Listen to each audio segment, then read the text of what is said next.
Good evening, everyone, and welcome to Logan High School, where we are at Willis Nesbitt Stadium for tonight's contest between the Wildcats and the Wildcats. The Nitro Wildcats at 0-4, the Logan Wildcats at 0-3, getting set to see who will claim their first win of the 2020 season. Chris Kidd here with you, alongside me, Nathan Bush, with Terry Bucklew Engineering back in the WVOW studios, and Robbie Mounts here engineering for us tonight here on Video Productions. And Nathan, this will be the second game in 3 days for the Logan Wildcats, falling to man on Wednesday night, 44-6. And it was a game where Logan hadn't played since October 2nd. They hadn't been in practice because they've been in quarantine for 2 weeks. It was a very difficult game, a very difficult team for them to roll in and have to play after all of that. They had their struggles on offense, but the defense was actually pretty good, because most of those points per man were set up by pick sixes and near runbacks for touchdowns. Yeah, we saw the man Hillbillies do what they do the other night, and they handled their business on the defensive side of the ball.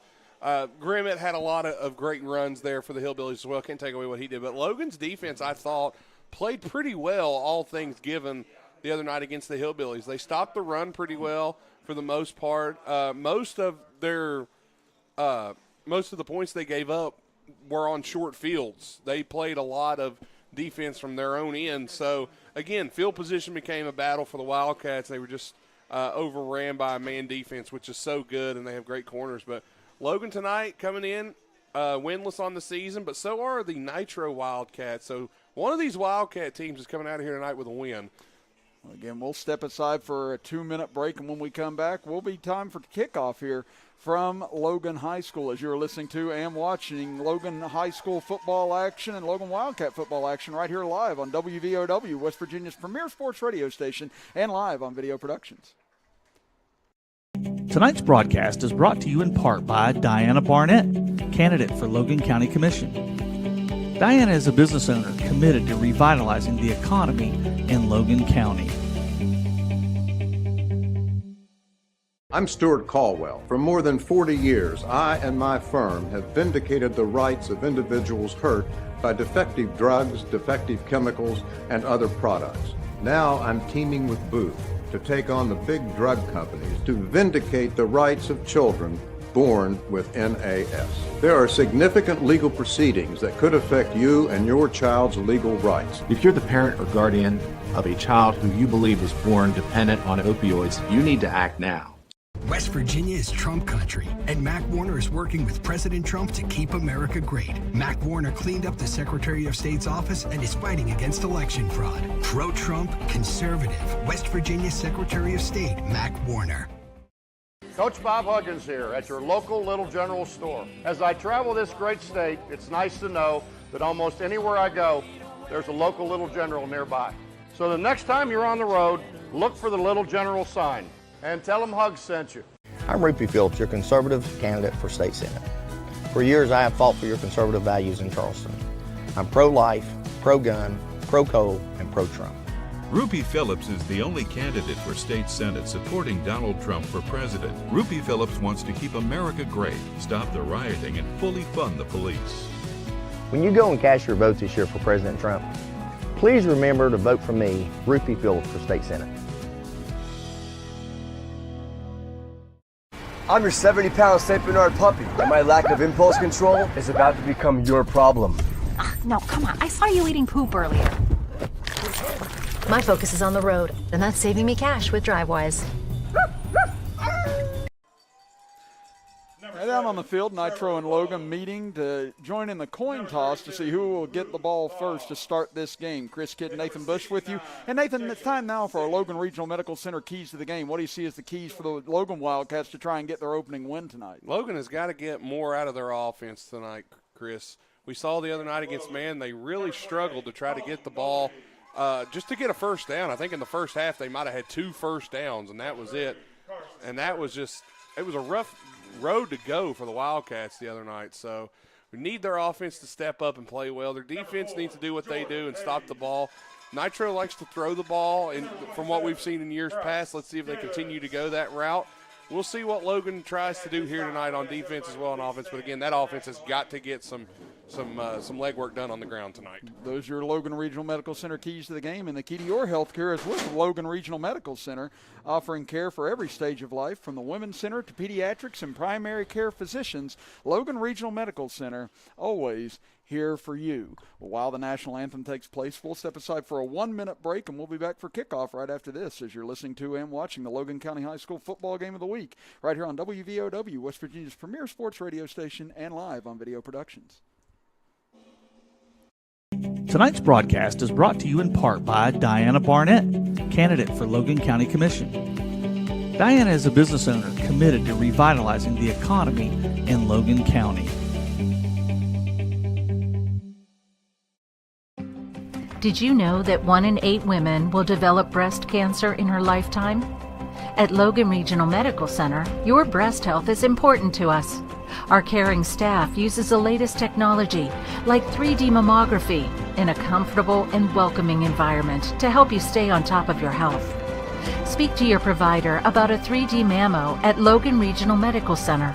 Always here for you. For your next vehicle, shop Thornhill Mitsubishi. Value, confidence, fast and easy credit acceptance, and total support with our 10-year, 100,000-mile powertrain limited warranty on every new Mitsubishi. No matter what lies on the road ahead, Thornhill is here for you.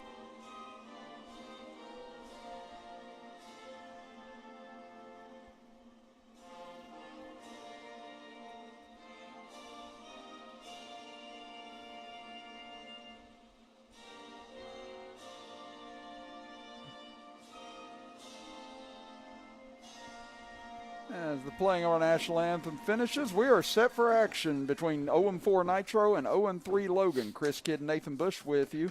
And Nitro coming in, losing 26-13 to St. Albans in their opener, lost 49-13 to Herbert Hoover, lost 69-26 to Sissonville, and lost last Saturday to Chapmanville, 38-28. Logan coming in, losing against Chapmanville 20-6, losing to number 3 at the time in single A, Tug Valley 22-12, and as we mentioned, the loss to Man 44-6. They also, Chris, believe it or not, they had a loss to Richwood a couple of weeks ago. So there's one we had our notes we missed. I didn't know about it until this evening.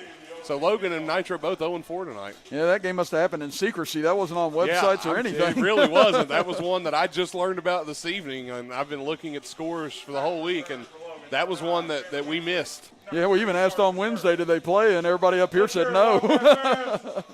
So I guess we weren't the only ones that were remiss on the fact that that was a game that happened. Yeah, both teams at 0-4 looking for their first wins of the season. This is a highly depleted Nitro club, which we'll talk about momentarily, but it'll be Logan to receive the opening kickoff in their navy blue pants, gold shirts, and white helmets with navy blue lettering. Nitro in their black pants, white shirts, and black helmets with a red N on the helmet. If you want to look at things like this, Nitro lost to Chapmanville by 10. Logan lose to Chapmanville by if I'm not mistaken, 16. 14. Yes, math is great. And so Logan and Nitro both kept it close with Chapmanville for most of the game. Both forced turnovers. Nitro had 4 forced turnovers against Chapmanville. So this could be a very interesting ball game this evening, Chris. It'll be Logan going left to right across your radio dial and computer screen with Nitro from right to left. As we're glad you're with us here for this 5th game of the season between these clubs as the kick comes down to Aiden Slack coming across, or actually I believe that might be Kirk coming up across the 20, the 25, and down at the 28-yard line. So Kirk, who had that 90-yard touchdown run to end the game for Logan on Wednesday night, sets up Logan 1st and 10 at their own 28. Yeah, Kirk actually, I think it was it officially 90, or it was about 97 yards. He had a they touchdown started at run. The 3 and got out to the 10. Okay, so 90-yard touchdown run. The only person to score for Logan in that game was Kirk, and that came late in the game. And he had a nice run, though. He's quick. He's elusive. And Jordan Hayes may not be able to play tonight again. He hurt his ankle in that loss to Man the other night. So Aiden Slacken at quarterback as he takes the snap from the shotgun, gives it off to Kirk, heading towards the edge. He'll get across the 30 out to about the 32-yard line and pick up a close to 4 on the carry. And you'll see Slack in at quarterback, and you'll probably see Slack and Goldie split time at quarterback tonight if Hayes can't go. And Kirk there, when he took off to go in motion, he kind of stutter-stepped a little bit, And speaking of the devil, there's Hayes. So we're both wrong. Again, Logan did lose 3 different quarterbacks the other night. They go with a hard count, and Hayes draws them offside. So, again, Hayes with that tough ankle injury, he was really hurt the other night after he took a big hit on a sack. And he wanted to keep going. That's the thing. He was trying to stay in the ball game, and the coaches probably made the right decision to pull him out. Well, that will move it to a 2nd and 1 now. Again, on the season, Logan trying to get their offense going, averaging only 8 points per game on the year, giving up 28.7 points per game. But Nitro averaging 20 points per game, giving up 45.5 points per game on defense. Logan likes to go that silent clap count there. Now on 2nd and 1, back to throw is Hayes, looking deep down the middle of the field. Out there is Kirk, broken up, may have been intercepted and was. Picked off on the deflection by Bryce Myers, the 5'7 junior, and Nitro has the first turnover of the game. Well, and Nitro, we talked about them forcing turnovers, and you'll see in our video productions replay, man coverage deep there, and looked like Hayes just couldn't get enough arm behind it. Kirk tried to make the catch, but a good interception by Myers to come down with that one because that could have went either way. And again, Logan threw 5 interceptions the other night against Man, had 6 turnovers in all. 2 of those went for pick sixes. Another one was returned to the 1-yard line. So now turnover bug strikes Logan in the very first minute of this game as Trevor Lowe and company come out to start 1st and 10. As they'll snap it back, hand it off right up the gut. Nothing there as that'll go for maybe a yard on the carry, as bottled up that time was Ethan Lacey, the junior. And Logan's front 7 did a good job, I thought, against Man overall the other night, Chris. They didn't allow Josh Moody to get going. I thought they did a good job on Cameron Fry. The only problem was Eric Grimmett was one of those guys that they just got him out and got him running, and there was really nothing they could do.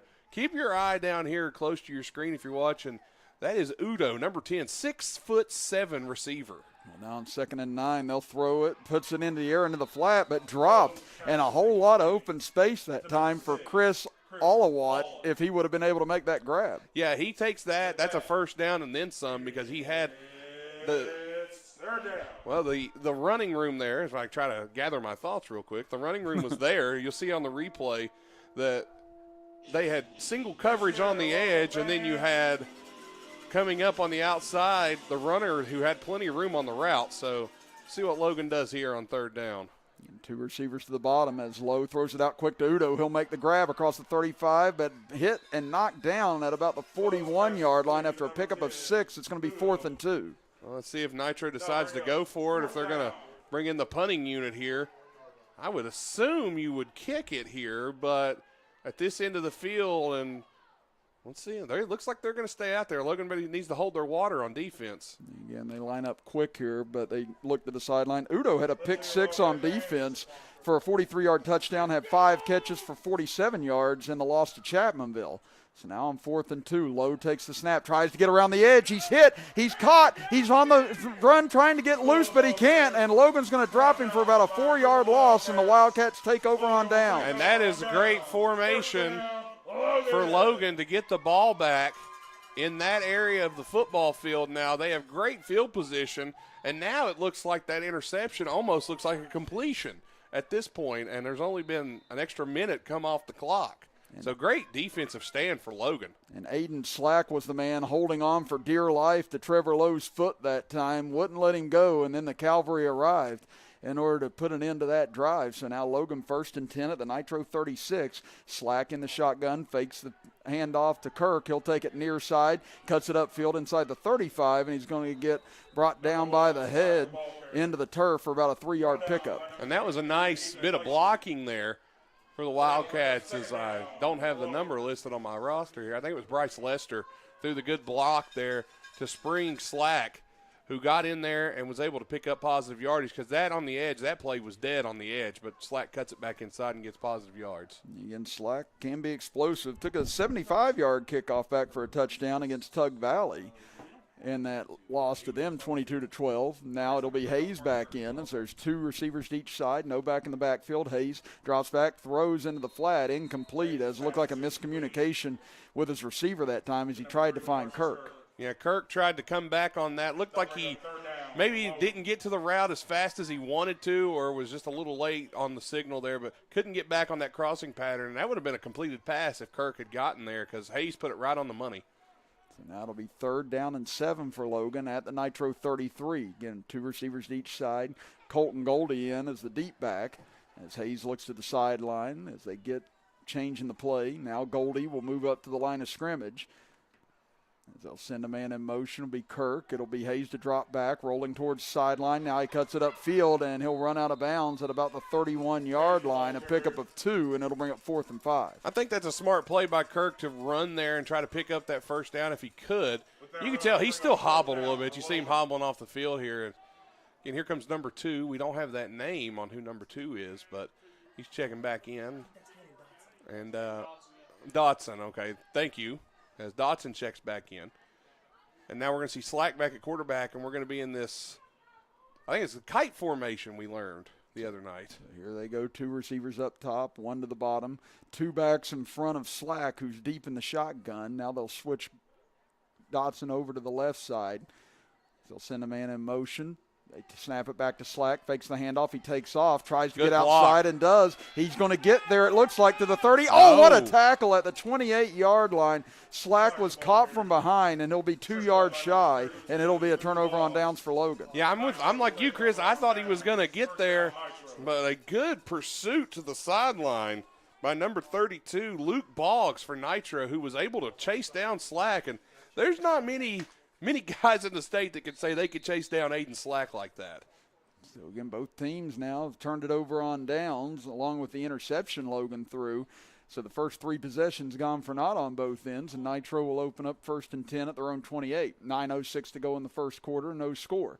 As Lowe will take the snap, drops back, throws deep down the side, could be picked off and is. Intercepted at the 45 of Logan, back across midfield to the 45, the 40, down the sideline, the 30, gets a block at the 25, and finally pushed out of bounds by Lowe after a big return and a big interception by Mekhi Adams. Yeah, and Adams read that the whole way. You'll see it on our video productions replay here. The ball's just underthrown. They're trying to go deep to Udo. Just not there, and Adams is waiting on it. Picks it off, and good coverage there from Logan as well, and gets some nice blocks from his defensive player teammates there. And return now, Logan, best field position they've had, Chris, really in the past few games. Again, it's been a wild opening sequence here on both possessions. So now here comes Hayes back out at quarterback. Gives it off up the middle to Goldie, but Goldie is stuffed by the defensive line. He'll lose 1.5 yards, close to 2 on the carry. Yeah, and that defensive line was ready for that one. They just stood the lineman up, and Goldie had nowhere he could go, just tried to put his head down and get 1 yard if he could. Loses 1 on that play. And Logan now, you got to think Logan needs to come away with points here, Chris, on this possession, because it don't get much better field position than this to start a drive. As Hayes looks to the sideline here, getting no score in the opening quarter. But Logan knocking on the door for the second time, as it'll be 2nd and 12 from the Nitro 26. They send Slack in motion. They'll pitch it to him, rushing far sideline, trying to get upfield. He's hit, tries to break free, and gets back to about the original line of scrimmage at the 24. Logan trying to establish the run here early in this game. It's been something that we haven't seen them do much of because they're usually playing from behind, but in this game where they've kind of got some momentum here, they're trying to get that run game established, and if you can establish the run, that opens up the passing game a lot more. And here comes Dotson back into the game. This is a guy I think Logan needs to use a little bit more, is Caden Dotson. He is a brute. Look at that guy. And goodness.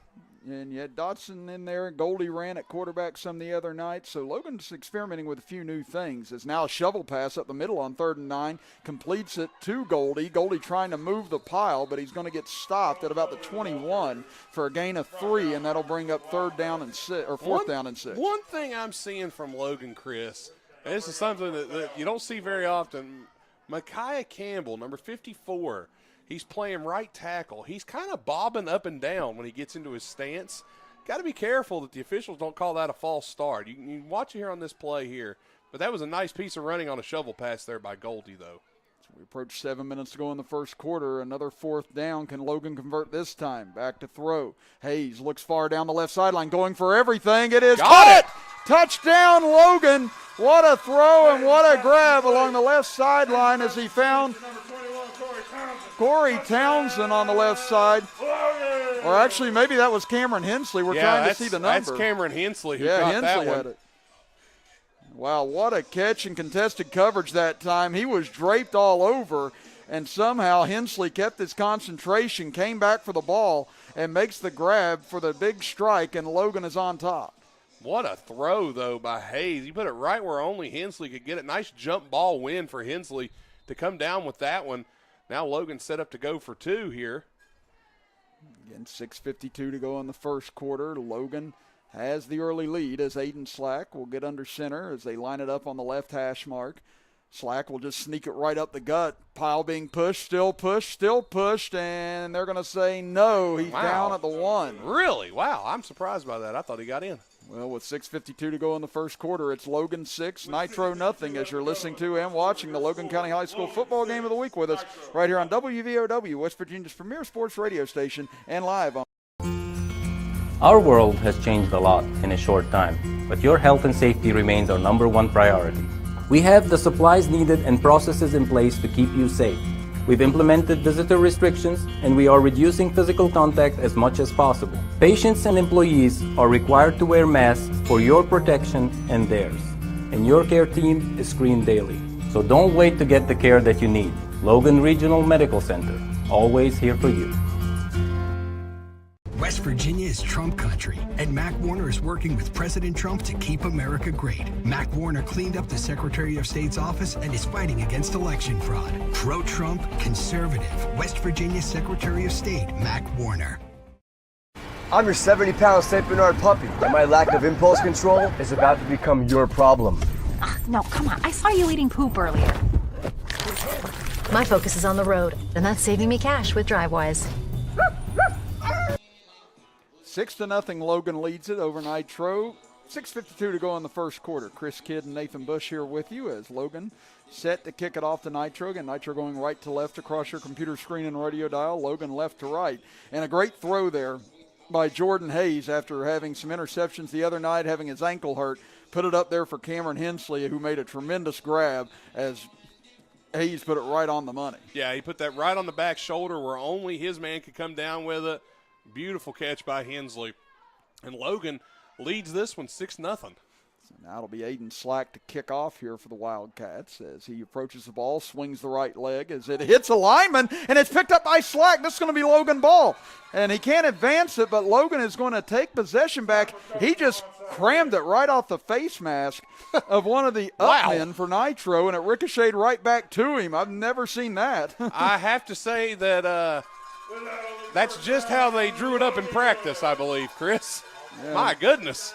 On Video Productions, we'll take another look at it again. Wham! Right into the ear hole of one of the upmen for Nitro, and that ricocheted right back. Talk about a well-drawn-up onside kick. How has nobody in the pros tried that? That's what I'm trying to figure out. They try to bounce it and everything. Why not just kick it at somebody's head? That's the way to do it. Yeah. That's crazy. I've never seen that before. Well, now Logan gets the ball right back here. 1st and 10 at their own 45. Back to throw is Hayes. They go deep down the left side again. Jump ball as a flag comes in. It is incomplete.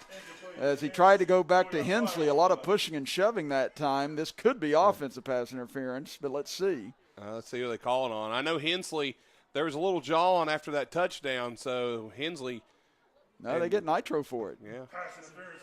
So Nitro, that's going to be first down for Logan now.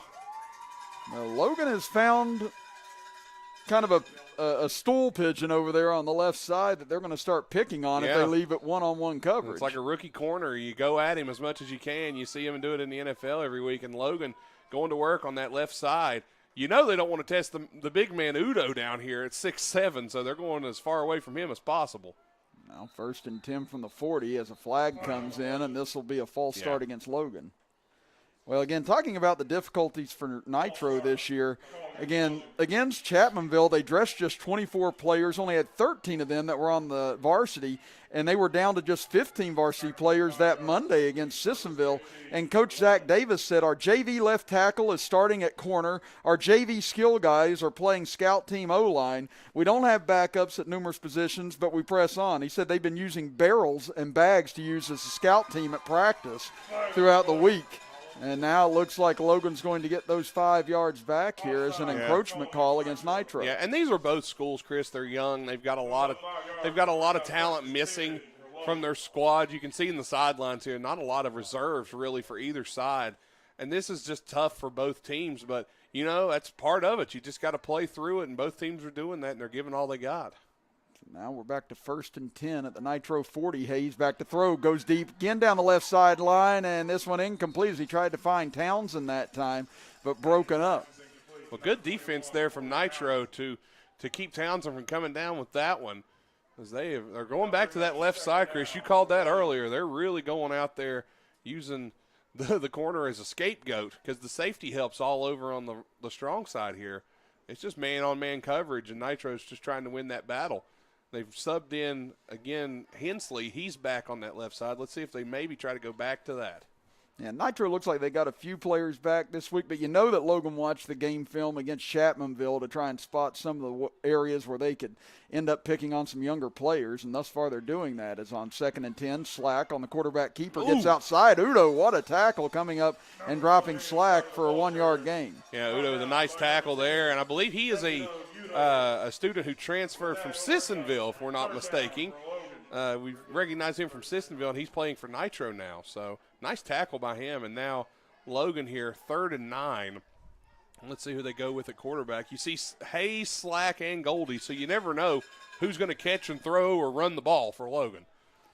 Now they've got 5:55 to go here in the first quarter. I think Hayes' leg is still bothering him a little bit. He's still hobbled. Yeah, again, you can see him kind of limping off the field whenever he goes, but now he'll line up with 4 receivers as another flag comes in. So this will back Logan up again 5 yards. I don't know who they're calling this on. Not seeing if it's maybe somebody moving or maybe they've actually found the lineman who keeps jumping, but someone in the crowd says, "Quit moving." I love crowd coaches. They're my favorite. Yeah, I said it's a sparse crowd because obviously the limitations in getting in, but yeah, you can hear about every comment being made. So I'd imagine you can hear them on the field too.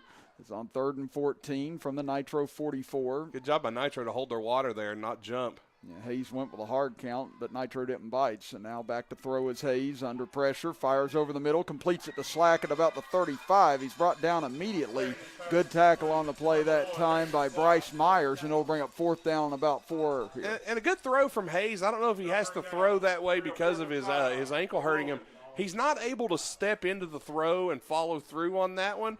He was having to actually throw off of his back foot, which is a harder throw to make, but he did complete it to Slack. If he could have stepped in and delivered that ball, Slack may have gotten the ball quick enough to make a turn upfield and trying to run the clock here. There we go. Yeah, and the middle of the field is one of those areas where I think Logan can have some success, not just with the deep ball. Oh, absolutely. But, you get some of your skill guys with that speed in the open field. Let's see what they do here on 4th and 5. They converted last time for the touchdown.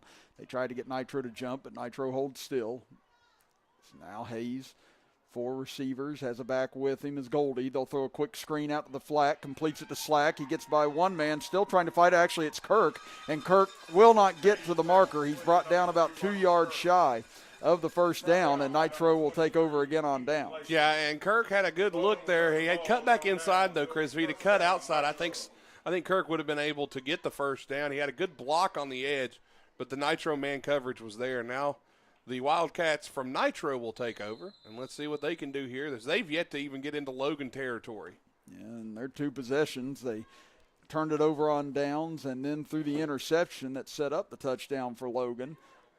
And Logan getting the ball back after that kick from Aiden Slacks. Now Lowe runs out to the far side, pitches it back on the reverse, coming back up the middle, but nothing doing that time as Christian Johnson, the sophomore, picked up maybe a yard. Yeah, it looked like Slack got there, and I thought Johnson had some room, but Dotson read the play well and came up on the edge and forced him to cut back inside, and then that allowed Slack to make that tackle. And he hit right at the knees. It's 2nd down and 9, 4 minutes, 20 seconds to go in the first quarter. Logan leads at 6-0 as Trevor Lowe, the junior, takes the snap from the shotgun, gives it off to Lacey up the middle. Lacey hit, and he's going to go down after about a 2-yard pickup. It'll bring up 3rd and 7. That Logan middle line, Chris, they are so good at stopping the run after minimal gains. They've done a great job so far in this ball game especially. Got Hunter White in there. You got Cameron Allred, Fluffy they call him. Everybody loves Fluffy. And they do a great job there in the center. Now they come to the line of scrimmage, 3rd and 7. Again, Lacey against Chapmanville had 16 rushes for 81 yards and a 7-yard touchdown run. But now it'll be Lowe going back, looking to throw. Steps up in the pocket. He gets away, and Lowe's off to the races. He's across the 45, the 50, and to the 45 of Logan, and finally caught from behind by Adams at about the 41-yard line. About a 22-yard pickup there for Trevor Lowe. And that was a good piece of running from Trevor Lowe. You'll see here Logan's coverage downfield does a great job. And now you see on the replay, great job by him to find it. Now here they come to the line of scrimmage. 3 minutes and 20 seconds to go in the first quarter. As it'll be 1st and 10 from the Logan 41. Lowe on a direct snap. Tried to take off to the left side, but coming up and making the stop for about a 2-yard loss that time is Logan. That might have been Townsend that made that stop. Tim Davis that got in there as well. That was a good play there for the Logan defense. Because they're going to try and get Trevor Lowe going. It's just not happening so far outside of the one big run that he had.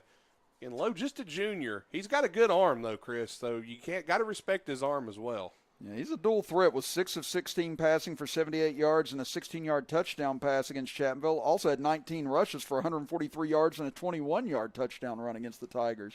So now on 2nd and 12, quick throw into the flat, incomplete. And Johnson, you could tell he heard some footsteps that time, or Myers rather heard footsteps, as there was a Logan player coming to lay the wood and didn't hang on. Yeah, and that was, I believe, Braden Chambers who was coming to hit and play the hit in. And if Chambers would have looked up, he may have been able to pick that one off. But, Johnson was waiting on that hit, so didn't secure the ball, and then that right there leads to the incomplete pass. 2.5 minutes to go in the first quarter. Logan leads at 6-0. 3rd down and 12 for Nitro from the Logan 43. Lowe tries to take off. He's hit. He's bottled up. He's going to go down back at the line of scrimmage. Maybe fell forward for a yard, but he just had no openings to get through that time, and it's going to be 4th and about 11 here for Nitro. And this Logan defense, Chris, they've done a great job here. They've done a great job containing Lowe, outside of the one run, and they're not giving him anywhere to throw. He's not had a chance to step up and get comfortable and deliver the ball where he wants to. So we had 2 minutes to go in the first quarter. Both teams have turned it over on downs thus far in this game. Logan's done it multiple times. Can they get it to the second time for Nitro? They show blitz here on 4th and 11. Lowe backs up. Now under pressure as he rolls out to the far side, looking downfield, and he just has to throw it away into the Logan sideline, and the Wildcats will take over on downs. And Logan forces a turnover on downs, and a lot of people will probably say, well, why did Lowe throw that one away? That was actually a fantastic throwaway for him, because that right there kept the sack from happening, and that would have gave Logan even better starting field position. So smart play by him, even though you're going to turn the ball over on downs, to make sure that Logan has to start from their own end.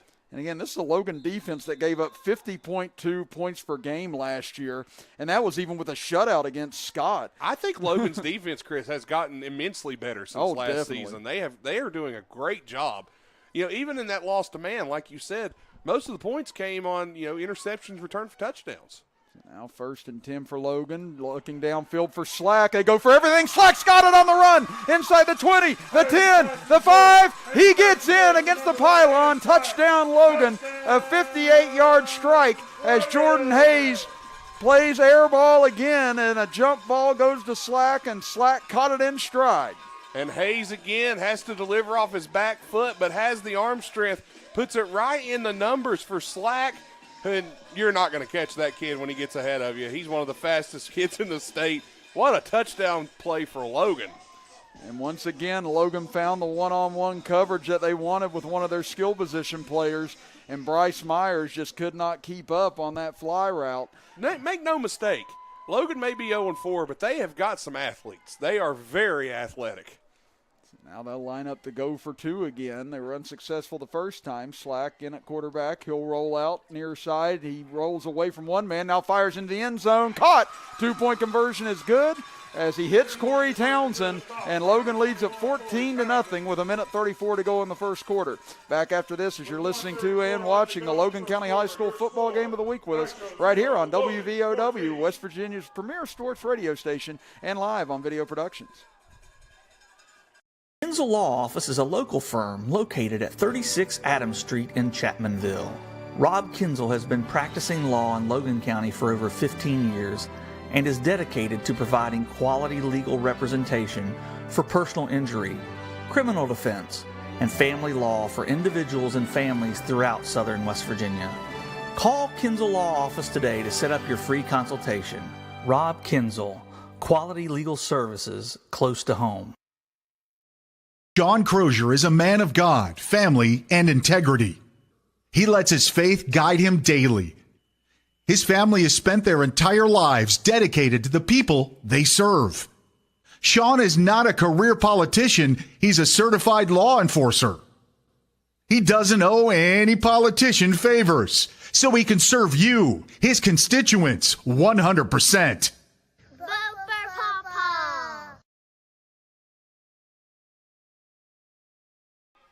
14-0, Logan leads Nitro. Late stages of the first quarter. Chris Kidd and Nathan Bush with you as Slack goes to kick it off. This one he gets into the air as it'll come down at about the 15-yard line as Johnson across the 20, the 25, breaks it to the near sideline across the 30, the 35, cuts back into the 40, and finally driven out of bounds at about the 42. Nice kickoff that time, or return rather, by Johnson. Yeah, and that was a nice return for Nitro there. And if you notice, Nitro's return man in the center this time was turned facing the ball.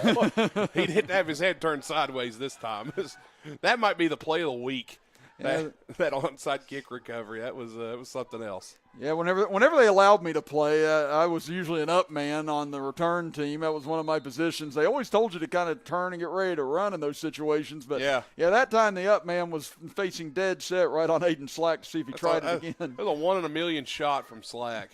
So now Lowe goes back to work. 1st and 10. Over the middle, pass high and over Myers' head, and it'll bring up 2nd and 10. And I tell you what, there was about 5 Wildcats for Logan. I got to watch Wildcats, you know. Five Logan defenders all over the place there as Lowe was just trying to get rid of that when he felt the pressure coming. And I'm surprised you haven't seen Nitro maybe try to spread this out a little more. They're usually only sending at least 2 receivers. They might want to try and spread it out a little bit here. Now 2nd and 10 from their own 40. They set up a wide receiver screen, but hit immediately as Cameron Hensley comes up and lays the wood on Udo and jars the ball loose. It'll bring up 3rd and 10. Yeah, nice play from Hensley. There's one thing for sure, and that is Cameron Hensley can absolutely lay a hit on somebody. He hit him so hard they had to fix his helmet just now on the field. So that's a good hit from Hensley, and let's see what they decide to do here, Nitro, on 3rd down.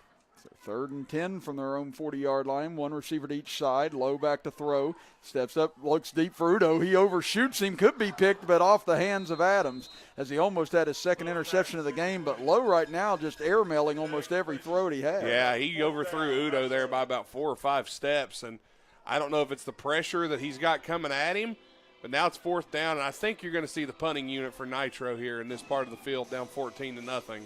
Yeah, with all the possessions we've seen here in the first quarter, we've yet to seen a punt from either side. Yeah, that's been surprising so far. And it looks like it will be Low back to punt. You got Corey Townsend and Aiden Slack back deep for Logan. Townsend back further. And I like this setup with 2 men back, one a little closer up, one a little further back. But nice kick by Lowe as he angles it away from where Slack is. It hops to Townsend on one hop. He gets across the 25, but not much further as he'll go down at the 27. Yeah, he got met by 2 guys there. Christopher Francisco makes the tackle there. Nice tackle from him from behind. And Logan now starts about their worst starting field position of the game so far. Let's see if they can drive this a long field here, Chris. Yeah, they've been able to benefit from the short field first couple of times here. Now they're going to have to take it a little bit deeper. But if you're Nitro, you got to be careful about leaving them in one-on-one coverage. Logan's just spreading them out right now, finding the matchup that doesn't involve Udo. Yeah, I mean, that's really been what it is.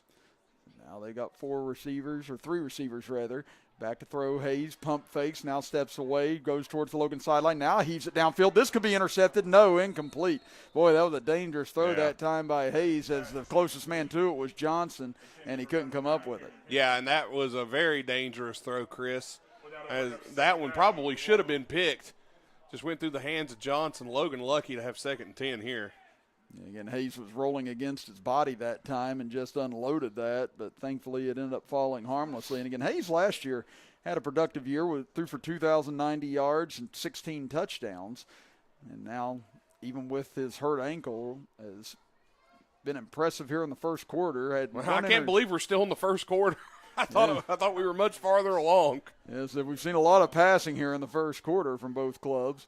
So it could be in for a long evening on both ends. Timeout, Logan. And now Logan will burn their first timeout of the half as a flag picked up. Yeah, the flag was down back at midfield, but it may have been close to a delay of game. Well, while we have a moment, just a reminder that Nationwide Insurance agent Greg Dalton is a proud supporter of Logan Wildcat Athletics and the community of Logan County. For auto, home, life, and business insurance, call the Greg Dalton Agency at 304-752-8300. Greg Dalton Insurance, with offices on Main Street in Logan and Main Street in Chapmanville. For all your sides, there is Nationwide. This is WVOW Logan. Chris, it's tomorrow's Halloween, and you look horrifying tonight. Great costume. Yeah, so just rolled in the closest hoodie I could find. Yeah. You actually look like you're ready for the Ice Bowl at Lambeau. Yeah, I think when I came in, somebody said, "You look like you're ready to rob a bank." Then I got my toboggan on. I've got my mask on. I said, "I'm ready to go." My hoodie on, my sweatpants on. Well, again, we were supposed to have the Chapmanville and Man game that was it's been postponed. Man is now playing tomorrow at 4:00, and Video Productions will have that game. They are playing George Washington tomorrow at 4:00. And I believe Joe and Pedro will be on the call of that one, Chris. So here we go back to action, 2nd and 10 from Logan's own 27. Hayes back to throw. They set up a screen to the far side, complete to Slack. He gets out of a tackle across the 35, the 40. He's got the first down and more, and he'll go down at the 40-yard line, and that'll move the chains for Logan on a gain of 13. And that was a nice pickup from Slack there as he was able to find some room on the edge, got some blocks, took off running, first down. Slack again using his speed to get there. Right there, that first missed tackle is what set that up for Slack, as he was able to juke his man and be able to move the chains and get Logan towards midfield once and again. Logan really needs to they really need to give a shout out to their offensive line here tonight. He's given Hayes plenty of time to throw so far in this ball game. Here we go, 1st and 10 from their own 40. They'll hand it off to Kirk coming near side, tries to turn upfield, gets out of a tackle to the 45, the 50, sidesteps another man and goes down, or out of bounds rather, in Nitro territory. A gain of 16, close to 17. And Carson Kirk, Chris, he's been an addition to this football team that I don't think we saw coming this year. He's been a great piece for this team. They're getting him involved. You know, we knew the names. We knew Slack. We knew Hayes. We knew, Goldie and Townsend. But Carson Kirk was one of those guys that we didn't talk about before the season started. And now look at him. He's a big piece of this offense.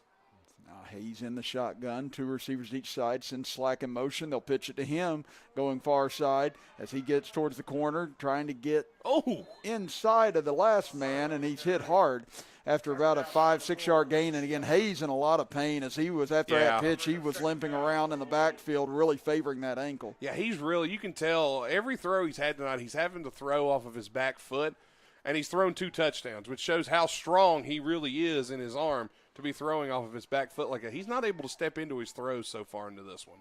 Logan's going to try and get off one more play possibly here before the end of the quarter, down to 3, down to 2, down to 1. And that will do it for the first 12 minutes of play as Logan dominates it with 2 long touchdown passes from Jordan Hayes, 1 to Aiden Slack, 1 to Cameron Hensley, and the Wildcats lead at 14-0 as we head to quarter number 2. Back after this as you're listening to and watching the Logan County High School football game of the week with us right here on WVOW, West Virginia's premier sports radio station, and live on Video Productions. Did you know that 1 in 8 women will develop breast cancer in her lifetime? At Logan Regional Medical Center, your breast health is important to us. Our caring staff uses the latest technology, like 3D mammography, in a comfortable and welcoming environment to help you stay on top of your health. Speak to your provider about a 3D mammo at Logan Regional Medical Center. Always here for you. Tonight's broadcast is brought to you in part by Diana Barnett, candidate for Logan County Commission. Diana is a business owner committed to revitalizing the economy in Logan County. I'm your 70-pound St. Bernard puppy, and my lack of impulse control is about to become your problem. No, come on. I saw you eating poop earlier. My focus is on the road, and that's saving me cash with DriveWise. Start of quarter number 2 here from Willis Nesbitt Stadium on Middleburg, Hatfield Island. Chris Kidd with you with Nathan Bush as Logan has it 2nd down and 4. As snap goes to Hayes, he gets out of a sack, but he's going to take a loss on the play anyways. He runs out of bounds. As we'll see how significant it is, but a flag on the play as well. Well, in the area, it's going to be on Logan. Yeah, it'll be a hold against Logan. Yeah, and you can see, again, if you're watching, you see Hayes. He is really favoring that leg. You can see that he's playing through the pain, and he's a tough young man, but I just don't know how much longer he's going to be able to play like this because you see how he's in a lot of pain. Yeah, we were told that it's swelled up as big as a baseball, and he somehow got it into that cleat to go out here tonight. So, again, I don't know how much I'd want him to be on the move like that the rest of this game. Well, good luck telling him not to. That's the thing. Yeah, that is the big thing. So now they send Kirk in motion on 2nd and 15. They'll pitch it to him as he gets back across midfield into Nitro territory, but he'll go down after about a gain of 3 to the Nitro 46. Nice run from Kirk there, and he's got speed to burn, but now it looks like Kirk's hobbled a little bit, going to the sidelines. Hopefully nothing major there. And as we said, it's significant on both ends right now. Yeah. If anyone big gets hurt, it's really detrimental to both ball clubs. Oh, absolutely. Absolutely. You always say next man up. Well, they're running out of next men, or both squads here, Chris. Now it's 3rd down and 12 for Logan. Early stages of the second quarter, 14-0. Logan leads it. In the shotgun, they snap it back to Hayes. Looking downfield, under pressure now, throws it up for grabs in the middle of the field, and it is almost caught. Oh, it was bobbled several times, and then Udo slapped it away at the last second after it was almost caught off of several ricochets by Townsend. Have you ever seen a circus deflection? I've seen circus catches, but see the replay here. Hayes lobs it. Udo swats it, and the ball comes down to the receiver who has it, and then Udo says, no, sir, nay. Not into my house. That was deflected several times. So, the old Dikembe Mutombo there, just slapping it away. Not in my house. So there was a flag and an eligible man downfield for Logan. Nitro will decline it, so even if that catch would have been made, it wouldn't have counted. But boy, probably a little bit happy that the catch wasn't made now, because if you'd have made that catch and it just got thrown away, that would have been just terrible. Logan will send on Slack to punt. First punt of the night for Logan as they get it back to him. He puts his foot into it. Line drive, sidewinder. Takes a big Logan hop and nice kick by Slack. It'll go out of bounds at the 4-yard line. Slack's got a great boot, Chris, and we've talked about it before. And a nice coffin corner kick there from Aiden Slack. He is going to pin Nitro now with a 96-yard field ahead of them to try to get into the end zone here. We have 10:51 to go here in the first half. Chris Kidd and Nathan Bush with you. While they change sides, I did it Wednesday night. I'm going to do it again. Tomorrow is my little boy's birthday. So happy birthday, Kate. I know you're probably not listening right now since you're just 2, but Daddy loves you anyway. So happy birthday. He needs to man up. We need that viewership. Yeah, he does. No, but happy birthday to your son. I said that's really cool that he's getting to already turn 2 tomorrow. Needs to quit eating like he does. All of us. It's Low. Takes a snap on first down. Tries to get to the outside, but he's going to get dropped after about a 1-yard gain. As good job by Logan pursuing that time in order to prevent that from becoming something more. Yeah, that was a nice run there from Nitro, but the pursuit from Logan has really done a great job this evening, as they have just been all over Nitro from sideline to sideline. Anytime they try to get the ball moving on the ground, Logan's been there. That was Stone Shelton, it looks like, who made the stop for Logan. Looks like Logan's got might be Hensley having to come off the field. There's a flag down on the play. It is against Nitro. Logan will decline it, as it was only a 2-yard gain. And the right thing, because they would only gain maybe 2 yards on that penalty anyway. Half the distance. So, I'd rather have 2nd down in this situation. So 2nd down and 8 for Nitro at their own 6-yard line. Low in the shotgun. He'll hand it off as Lacey pounds his way forward as he gets out to about the 8-yard line. Maybe gets a yard on the carry. Now Nitro just trying to get a little breathing room here as they're looking at the shadow of their own goalpost over top of them. And Logan's trying to trying to pin him deep here and force him to punt. So here we go, 3rd down and 7 for Nitro from their own 7-yard line. As Lowe in the shotgun.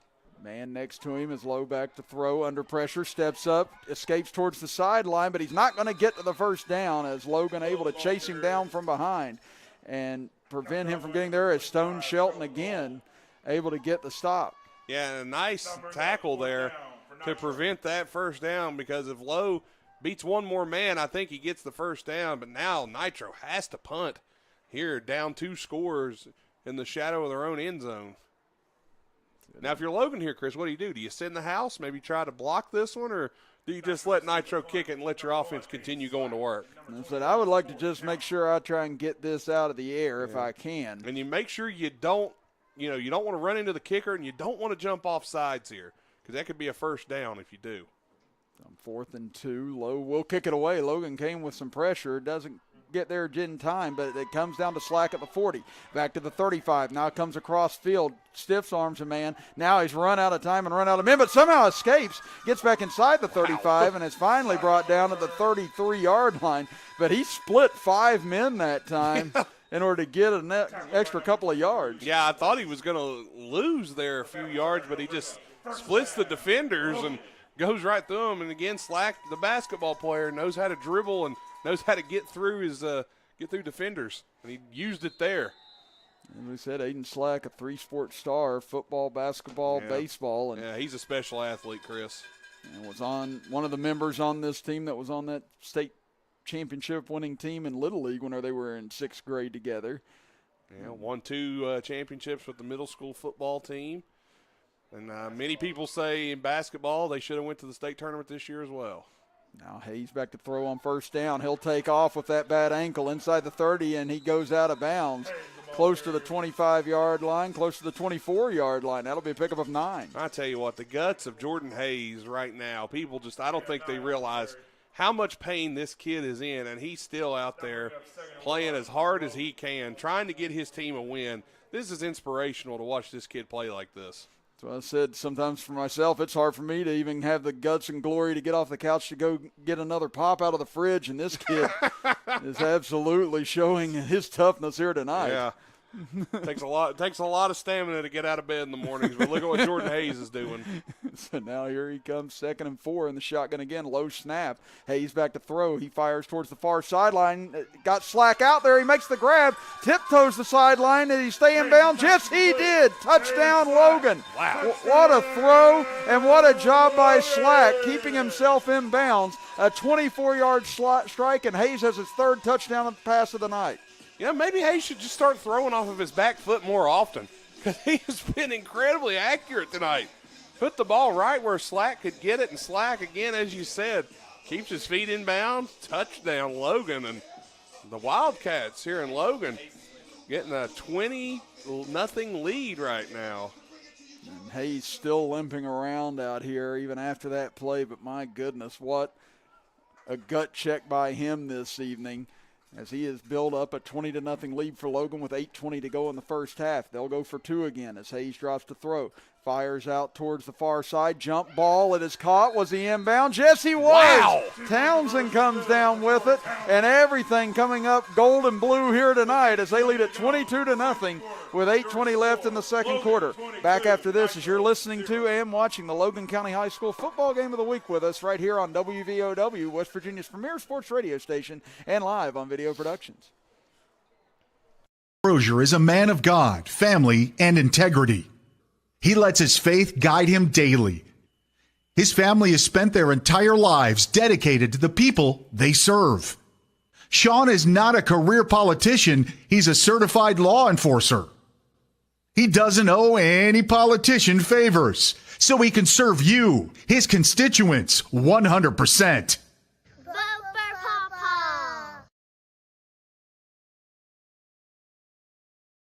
Thornhill GM Superstore is your full-service Buick, Chevy, and GMC dealer. Go Thornhill and expect the best with total value, service, and pricing on your next ride. Home of the Thornhill 10120, you'll get total support with Thornhill GM Superstore.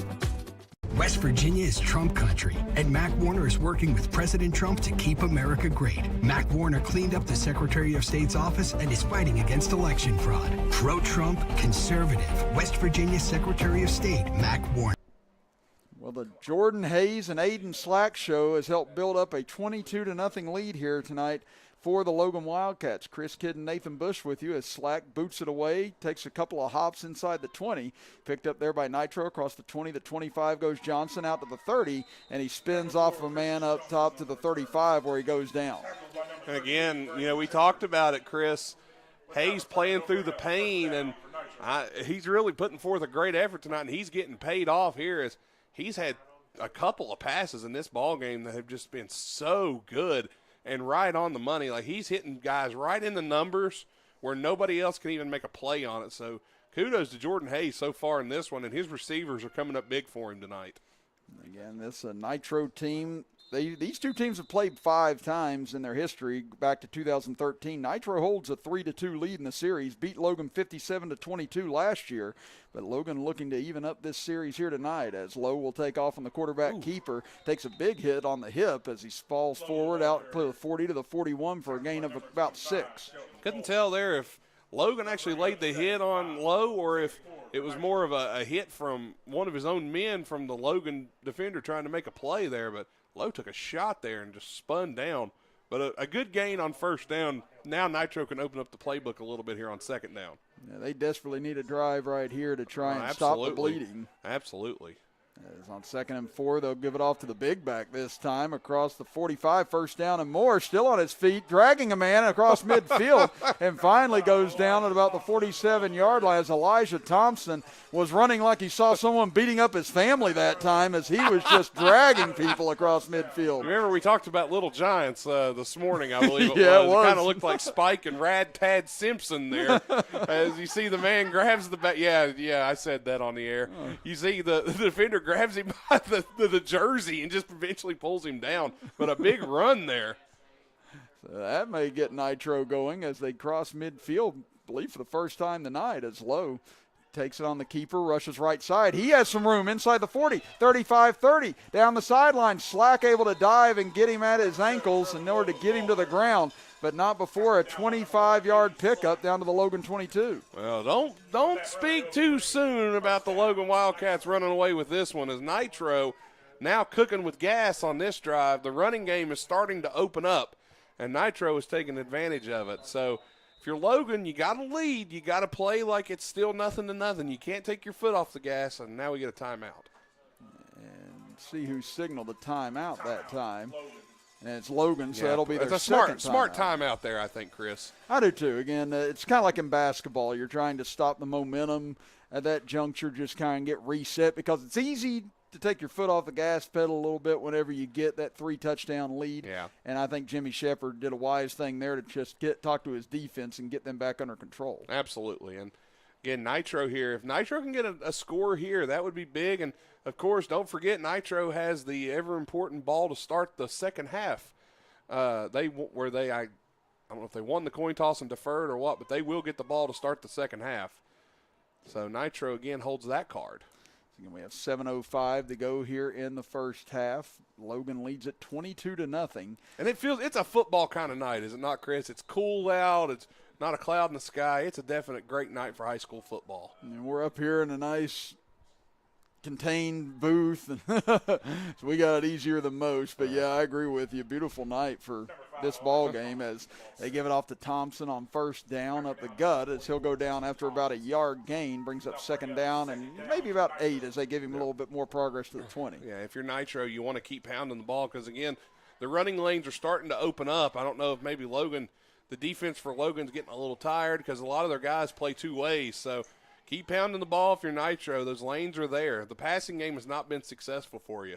Yeah, Nitro going left to right across your radio dial and computer screen as Lowe takes it himself right up the gut, falls forward, still moving the pile inside the 15, and goes down about a yard and a half shy of the first down. This has been like a heavyweight boxing match. It's been kind of one-sided, and you have one guy just pounding the other, and then somewhere in about the third or fourth round, the guy who's been down on points starts coming back and landing some blows of his own. It's been a fun game so far. As we are midway through the second quarter now, 6 minutes to go, 22-0 Logan. As on 3rd and 2, it'll be Low to keep it. Tries to get outside, nice. but what a shoestring tackle that time by the Wildcats. And that'll be a loss of about 2 on the play as Colton Goldie got him down. Yeah, and Goldie does such a good job on defense, Chris. That was a big tackle. He doesn't make that tackle. It's a definite first down for Nitro. And now checking in for the Wildcats. Looked like number 55 there. That would be Tristan Burgess, I believe, checking in. So here we go, 4th down and 5 for Nitro as they give it on the reverse, coming back near side. This could be close. Coming up, making the stop. It's going to go for a loss on the play as Adams ended up shutting it down as Myers had nowhere to go. And you saw Adams coming on a full sprint that time and made a great tackle in the open field. Micaiah Adams stayed at home. He didn't try to go over the top and help on Udo, who was split out. Udo was kind of a what you would call a Trojan horse there, as they wanted everybody to take the bait that they were going to throw to him, and that would have been a wide-open reverse on the edge. But Adams did a great job reading the play and reacting. He got there as quick as a man probably could. So after the long drive for Nitro that looked like they might produce their first points, Logan shuts it down the 3rd time they've turned it over on downs tonight. As Hayes back in at quarterback, throws it towards the near side, completes it to Kirk. Not going to go for much as he's picked up and suplexed to the ground there by Johnson after a gain of maybe 1. Man, Suplex City was in the house there, wasn't it? My goodness. Almost a belly to back there is Kirk. I thought he was going to break loose, honestly, Chris, but defender just laid the tackle on him. Again, the clock not running right now. There it goes. But, the officials trying to get everything moving here as we're down to close to 5 minutes to go in the first half. Again, 22-0, Logan leads it. As Hayes, no backs in the backfield. He has 3 men split out. They now send Kirk in motion. Snap is low as it's not controlled at first, but Hayes picks it up. Gets as much as he can across the 20 to the 22. I think that was going to be a pitch to Kirk, and because of the low snap, Hayes just had to take off with it. Yeah, and you see he's hobbling even more now. They may want to get him out of there. I just don't want to see the young man be hurt for, a long period or miss the rest of the game. He's really hurting. I will say that is one of the hardest things as a coach whenever you see one of your players hurt, whether or not you let him keep going or not. But Hayes continues to gut it out here as we got 3rd down and 9 for Logan.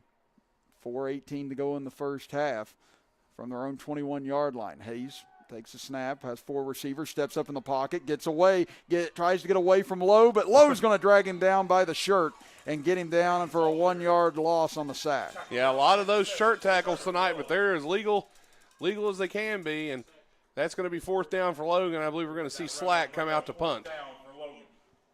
Now Hayes continues to limp towards the sideline here. And on our video productions instant replay, you'll see it again. If he was able to get away from Lowe, he would have probably got the first down. Yeah, there wasn't a lot of people in the area. He had a blocker on Udo, but I don't know. It would have been close. But now Slack out to punt. And a big opportunity for Nitro here to gain some field position as well. Absolutely. Nitro desperately needs a score here on this drive. They snap it back to Slack, and it's blocked. It's up in the air as that one's going to fall forward, and it will still take a Logan hop. This is going to turn out not so bad for Logan. It'll die at about the 45-yard line, but that was blocked right up in the air and then somehow just took a huge roll after the fact. Yeah, I don't know if he actually got it blocked or Slack had to alter his foot a little bit to keep from it being blocked, but Logan got lucky with a bounce there. You'll see on the replay here. Let's see if a hand is actually on the ball. True, it's close. I don't know if he got it or not, but Logan got a big bounce and a big break there. As now Nitro still got good field position, but not as good as what it could have been. Isaac Elkins was the one that broke through for Nitro to create that pressure. So now with 3:14 left in the first half, Nitro takes over at the Logan 44. Lowe back to throw, heaves it down the sideline for Thompson, almost intercepted as that was overthrown by a bit as Stone Shelton in coverage. It'll bring up 2nd and 10. And I think Logan's done a good job with their one-on-one coverage tonight, Chris. They've really not allowed any of the Nitro receivers to get deep on them or get behind them. And if you notice Lowe, that's about the first time I've seen Lowe comfortable in the pocket tonight.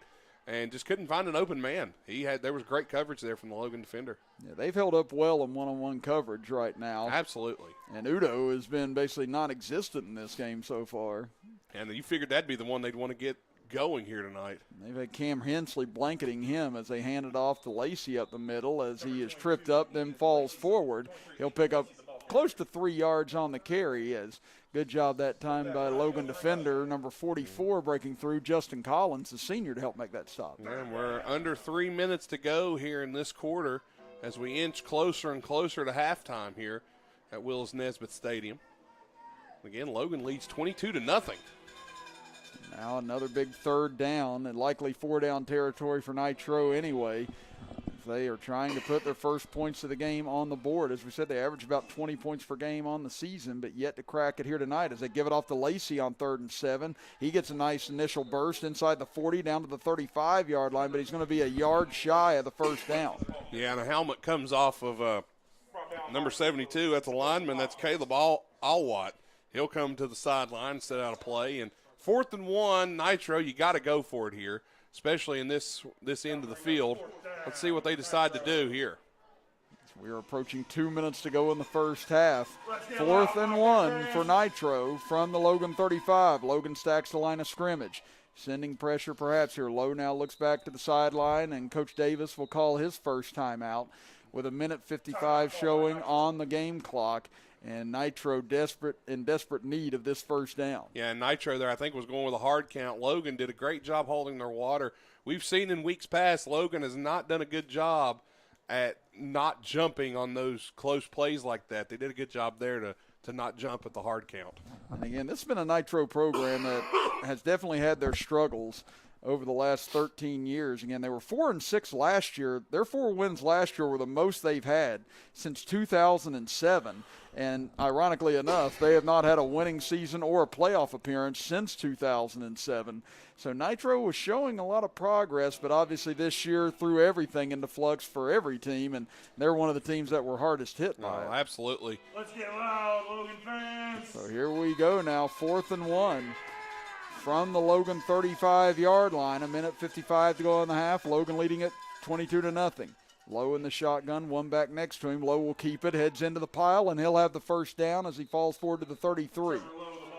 There's a nice run from Lowe to get the first down. Offensive line did just enough to get Lowe that kind of edge there that he needed to get the first down, and that will give Nitro a new set of downs, and they've still got 1:45 to try to get into the end zone here. And Nitro does have a good field goal kicker, Chris. We saw him warming up. He was nailing them from 35. So let's see if Nitro, if they get down and have to, may have to kick a field goal. And we saw a man kick a 32-yarder the other night. Nailed it, too. Now back to throw is Low on first down. Fires towards the near side. Wide open man inside the 15, and getting out of bounds is Myers. And that'll put Nitro in prime position now, 1st and 10 at the 13, as Logan just lost him in coverage. Yeah, they did a good job there getting Myers open. Udo was open across the field, and I was wondering why Lowe didn't go there, but as you can see why I'm not the quarterback, because Myers was even more open. And that was a good job from Nitro of containing Logan's rush and getting a chance to get the ball out to Myers on the edge, and he wisely gets out of bounds to stop the clock. A gain of 20 on that, but yeah, it looked like several Logan defenders followed Udo, and everyone forgot to follow Myers that time. As back to throw is Lowe, fires towards the sideline, this time off the hands of Myers as slacking coverage. It'll bring up 2nd and 10. Nitro still has 2 timeouts if they need them. Plenty of time here. 1:16 to go in this half. They will get the ball to start the second half, so that's a big key there as well. You get a score here, Chris, and possibly come out and get a score to start the second half, you're right back in the thick of things. And again, they got plenty of time here. I would still go with a running play here to try and see what I can get. You need to run the ball here. You've got time. You've got timeouts. You can make it happen. So 2nd down and 10 from the 13. They'll throw again. They throw a jump ball up for Udo, and over his head, incomplete. Not a bad throw that time by Lowe, just a little too far. Nah, I like that play call too, Chris. You got a guy that's 6'7" out there on the edge, and Cameron Hensley's defending him. And Cameron Hensley's not small by any stretch, but he's at least 3 to 4 inches shorter than Udo. Throw the ball up and just let Udo try and get it. Almost made the catch there. Now 1:12 to go in the first half. It'll be 3rd and 10 from the Logan 13-yard line. Again, 2 receivers up top, nobody to the bottom. Lowe will keep it on the quarterback keeper, goes off the right side, and he'll go down at about the 10-yard line. And Nitro quickly burns their second time out there. Well, Nitro now 4th and 5. They take the timeout to dial up the next play. This next play is huge in the scope of this ball game. If Nitro can get a first down here, now again, they can get a first down without getting a touchdown and still get within 3 yards of the goal line. I was a little surprised they burned that timeout that fast there, because I wouldn't want to give Logan an opportunity to try and do anything. I would have maybe let that roll down inside of 40 seconds before I burned it, just because, I mean, you're still going to have one remaining.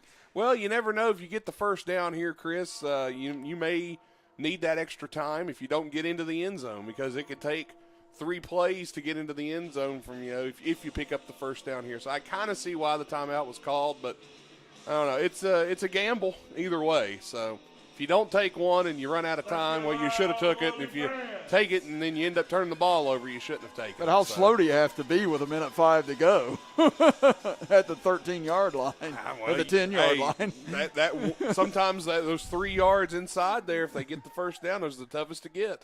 Well, let's see how it turns out here on 4th and 6. Low back to throw. Steps up, gets away from pressure. Now under pressure again. Fires for Udo. He makes the grab. Touchdown Nitro on the side of the end zone, and Nitro has cracked the scoreboard with 57 seconds left in the half. Like I said, I don't know why they took that time out there. Could have let some clock go.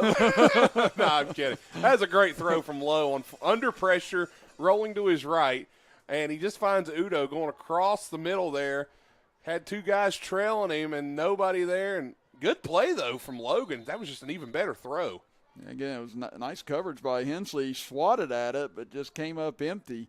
And now Nitro will send on for the extra point attempt here, as it'll be Tony Toledo for the extra point. Puts it in the air, and it is good. So Nitro has cut the Logan lead to 22-7 with 57 seconds left in the half. We'll be back after this as you're listening to and watching the Logan County High School Football Game of the Week with us right here on WVOW, West Virginia's premier sports radio station, and live on Video Productions. I'm Rupie Phillips, your conservative candidate for state senate. For years, I have fought for your conservative values in Charleston.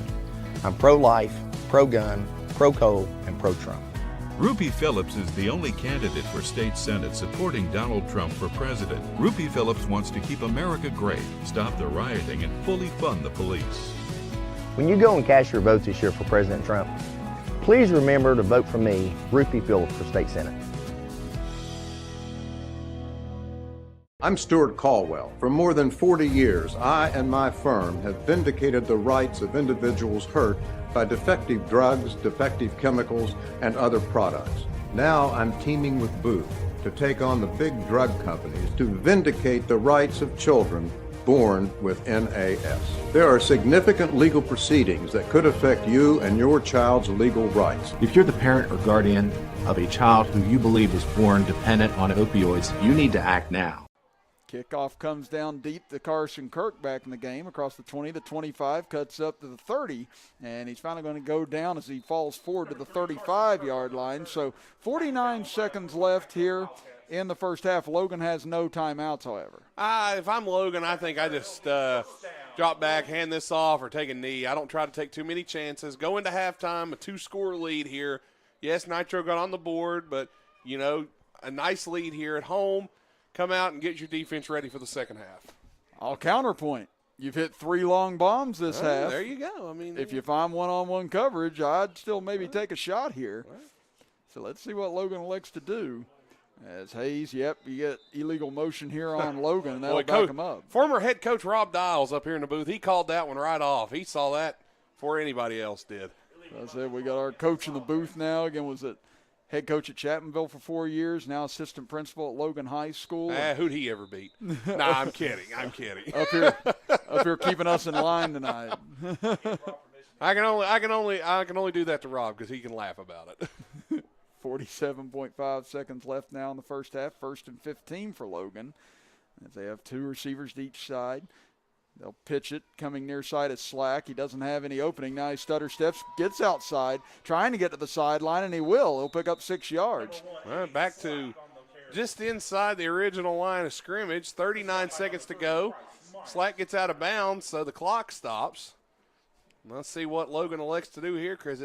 I don't think Logan even has taken knee in their playbook. I think they just this is like, no, we're still trying to score. I don't care how much we're up, we're trying to score. No victory formation. Yeah, buddy. it's like the Kansas City Chiefs. They don't have a victory formation. They just go out and try to score.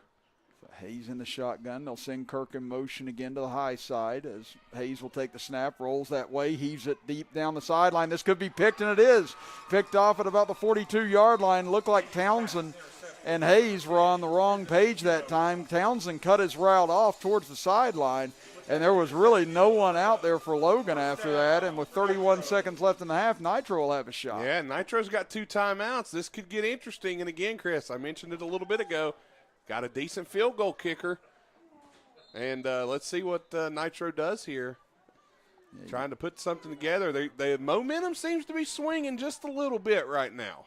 And Townsend had his hands up as if to say, where was that throw to? So I'm not sure who was on the wrong page there, but they completed to Udo near side. He's got some space across midfield, cuts back inside, goes down inside the 40, down to the 35-yard line. Nitro has 2 timeouts left here. It's actually Logan that burned that timeout, apparently. Oh, okay. Down inside the red zone last time to try and save time. So, again, was not a timeout that Nitro used on that, so we apologize on that end.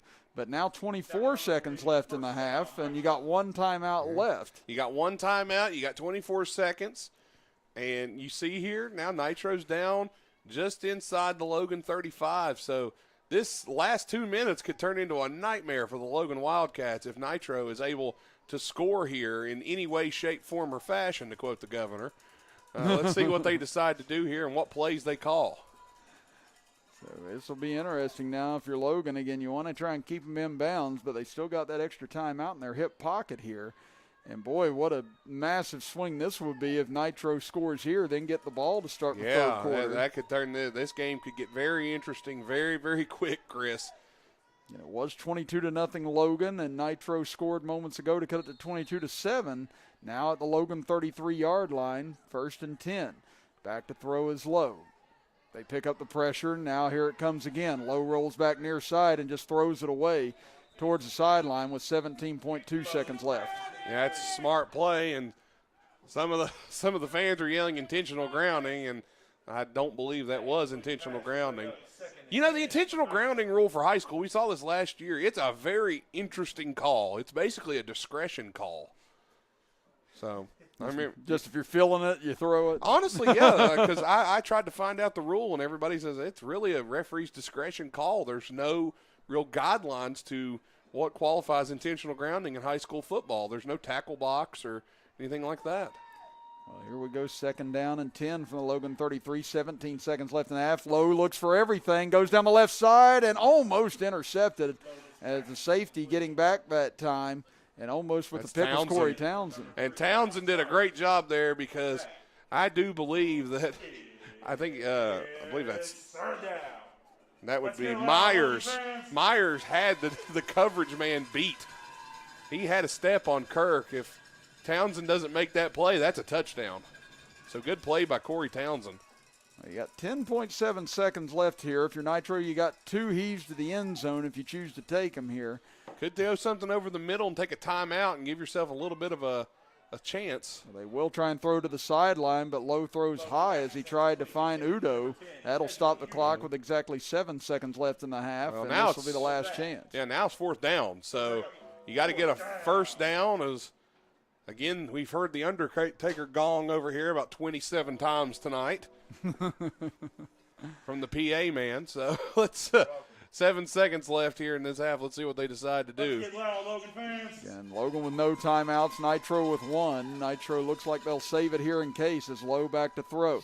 Under pressure immediately, looks downfield, throws back across his body. He's trying to find Udo, overthrows him, and underthrows his man trying to come across the middle with 0.3 of a second left here in the first half. Well, Logan will take over, and they avoided some disaster here towards the end of this half because a score there from Nitro would have been a huge momentum shift towards the Nitro Wildcats. Now, 0.3 seconds, Chris, what do?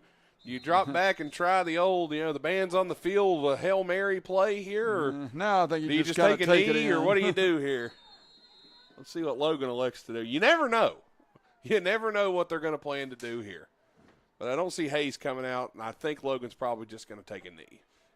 Again, Slack will take the snap. He's in the shotgun right now, so let's see if they try to run anything significant. High snap, but Slack grabs it with one hand and goes down to a knee, and that will do it for the first half of action as the Logan Wildcats, on the strength of 3 touchdown passes by Jordan Hayes, 2 to Aiden Slack, 1 to Cameron Hensley, lead at 22-7 over the Nitro Wildcats as we head to intermission. Nathan and I will step aside for a 2-minute break, and when we come back, we'll talk about the first half of action here from Willis Nesbitt Stadium as you are listening to and watching Logan Wildcat football action with us right here on WVOW, West Virginia's premier sports radio station, and live on Video Productions. Crozier is a man of God, family, and integrity. He lets his faith guide him daily. His family has spent their entire lives dedicated to the people they serve. Sean is not a career politician. He's a certified law enforcer. He doesn't owe any politician favors, so he can serve you, his constituents, 100%.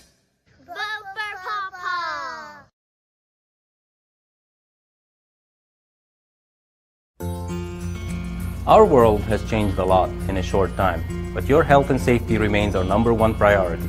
We have the supplies needed and processes in place to keep you safe. We've implemented visitor restrictions, and we are reducing physical contact as much as possible. Patients and employees are required to wear masks for your protection and theirs. And your care team is screened daily. So don't wait to get the care that you need. Logan Regional Medical Center, always here for you. I'm Rupee Phillips, your conservative candidate for state senate. For years, I have fought for your conservative values in Charleston. I'm pro-life, pro-gun, pro-coal, and pro-Trump. Rupee Phillips is the only candidate for state senate supporting Donald Trump for president. Rupee Phillips wants to keep America great, stop the rioting, and fully fund the police. When you go and cast your votes this year for President Trump, please remember to vote for me, Rupee Phillips, for state senate. Tonight's broadcast is brought to you in part by Diana Barnett, candidate for Logan County Commission. Diana is a business owner committed to revitalizing the economy in Logan County.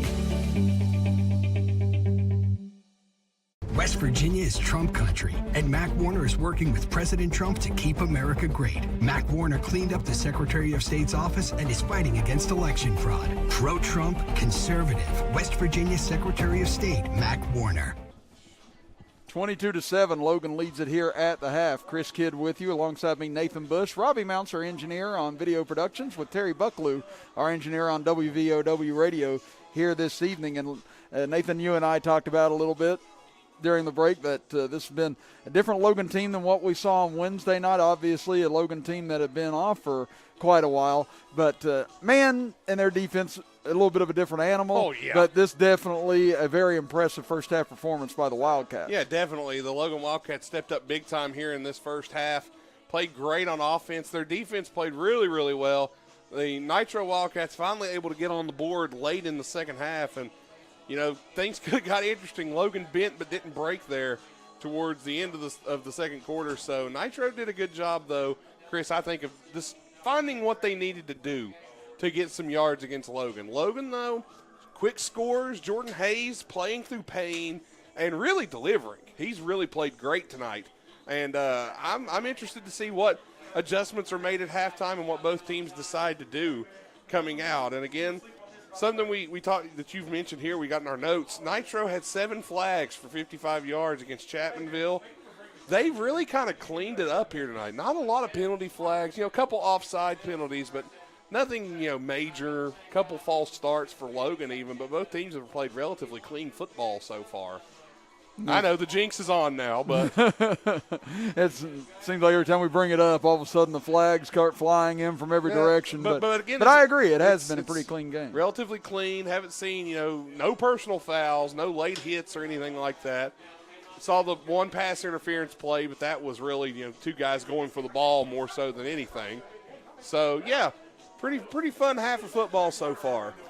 Again, we're going to step aside for a 2-minute break, and when we come back, we'll talk a little bit more about the first half of action. We'll also have a rundown of some of the scores from around the state as we go through halftime. But right now, it's the Logan Wildcats leading the Nitro Wildcats 22-7. You're listening to and watching the Logan County High School Football Game of the Week with us right here on WVOW, West Virginia's premier sports radio station, and live on Video Productions. Tonight's broadcast is brought to you in part by Diana Barnett, candidate for Logan County Commission. Diana is a business owner committed to revitalizing the economy in Logan County. I'm Stuart Caldwell. For more than 40 years, I and my firm have vindicated the rights of individuals hurt by defective drugs, defective chemicals, and other products. Now I'm teaming with Booth to take on the big drug companies to vindicate the rights of children born with NAS. There are significant legal proceedings that could affect you and your child's legal rights. If you're the parent or guardian of a child who you believe was born dependent on opioids, you need to act now. West Virginia is Trump country, and Mac Warner is working with President Trump to keep America great. Mac Warner cleaned up the Secretary of State's office and is fighting against election fraud. Pro-Trump, conservative, West Virginia Secretary of State, Mac Warner. Coach Bob Huggins here at your local Little General store. As I travel this great state, it's nice to know that almost anywhere I go, there's a local Little General nearby. So the next time you're on the road, look for the Little General sign and tell them Hugs sent you. I'm Rupee Phillips, your conservative candidate for state senate. For years, I have fought for your conservative values in Charleston. I'm pro-life, pro-gun, pro-coal, and pro-Trump. Rupee Phillips is the only candidate for state senate supporting Donald Trump for president. Rupee Phillips wants to keep America great, stop the rioting, and fully fund the police. When you go and cast your vote this year for President Trump, please remember to vote for me, Rupee Phillips, for state senate. I'm your 70-pound St. Bernard puppy, and my lack of impulse control is about to become your problem. No, come on. I saw you eating poop earlier. My focus is on the road, and that's saving me cash with DriveWise. 22-7, Logan leads Nitro here at the half. Chris Kidd and Nathan Bush here with you. As talked about the first half and how Logan's offense, and well, we got somebody on our camera on Video Productions, but yeah, there's your 2 seconds of fame. Yes.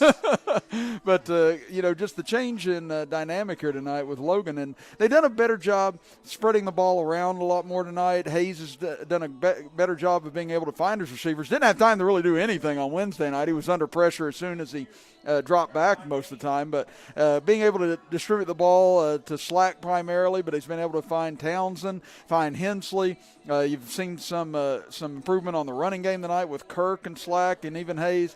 So there's been a lot more variety and a lot more time. The offensive line's done a much better job tonight as well. Yeah, the offensive line's giving Hayes plenty of time because there's nothing worse than trying to throw off your back foot when you got guys in your face trying to bring you down. Logan's offensive line's done well. The defensive line has done a good job for the Wildcats as well. They've been able to get into the backfield and not give Lowe a lot of time until that last drive to really plant his feet, to find his receivers.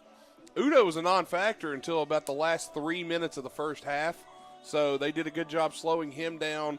Logan's defense, again, Chris, we talked about it, is probably the most underrated thing going for the football team. You don't hear much about them, but I think they do such a fantastic job, does the Wildcat defense. And Nitro on the other side has done well getting the ball going in the second quarter, especially finding the end zone, finding as Rob Dial turns the lights off on us. Thanks, Coach. Well, Rob Dial just said the game's over, shut it down. No need for the second half. Rob Dial thought it was a trick or treat. But, no, I mean, again, both teams are looking for their first win, so you can tell both teams want this one badly.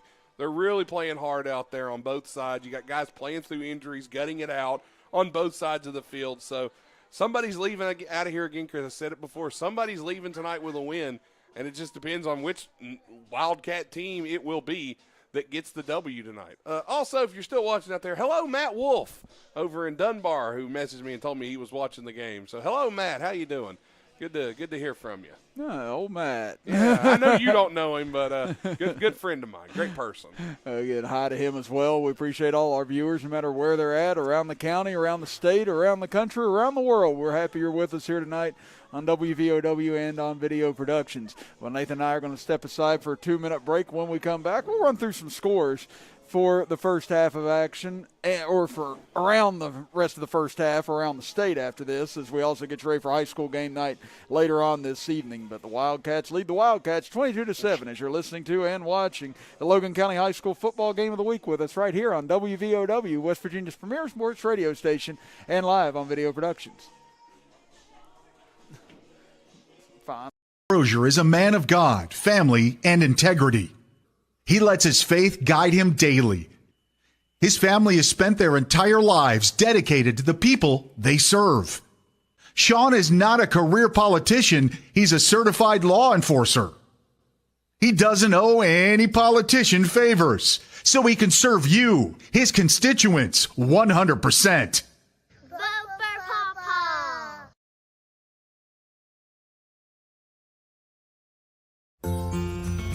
Our world has changed a lot in a short time, but your health and safety remains our #1 priority. We have the supplies needed and processes in place to keep you safe.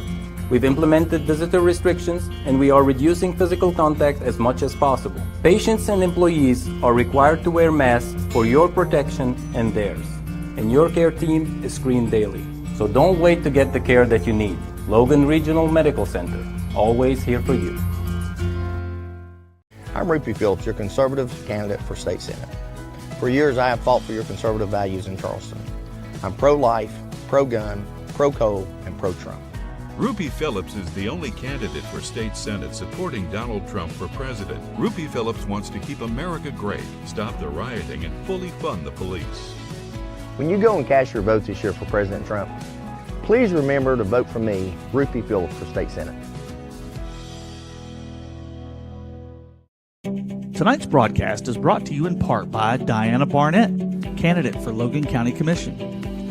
Diana is a business owner committed to revitalizing the economy in Logan County. West Virginia is Trump country, and Mac Warner is working with President Trump to keep America great. Mac Warner cleaned up the Secretary of State's office and is fighting against election fraud. Pro-Trump, conservative, West Virginia Secretary of State Mac Warner.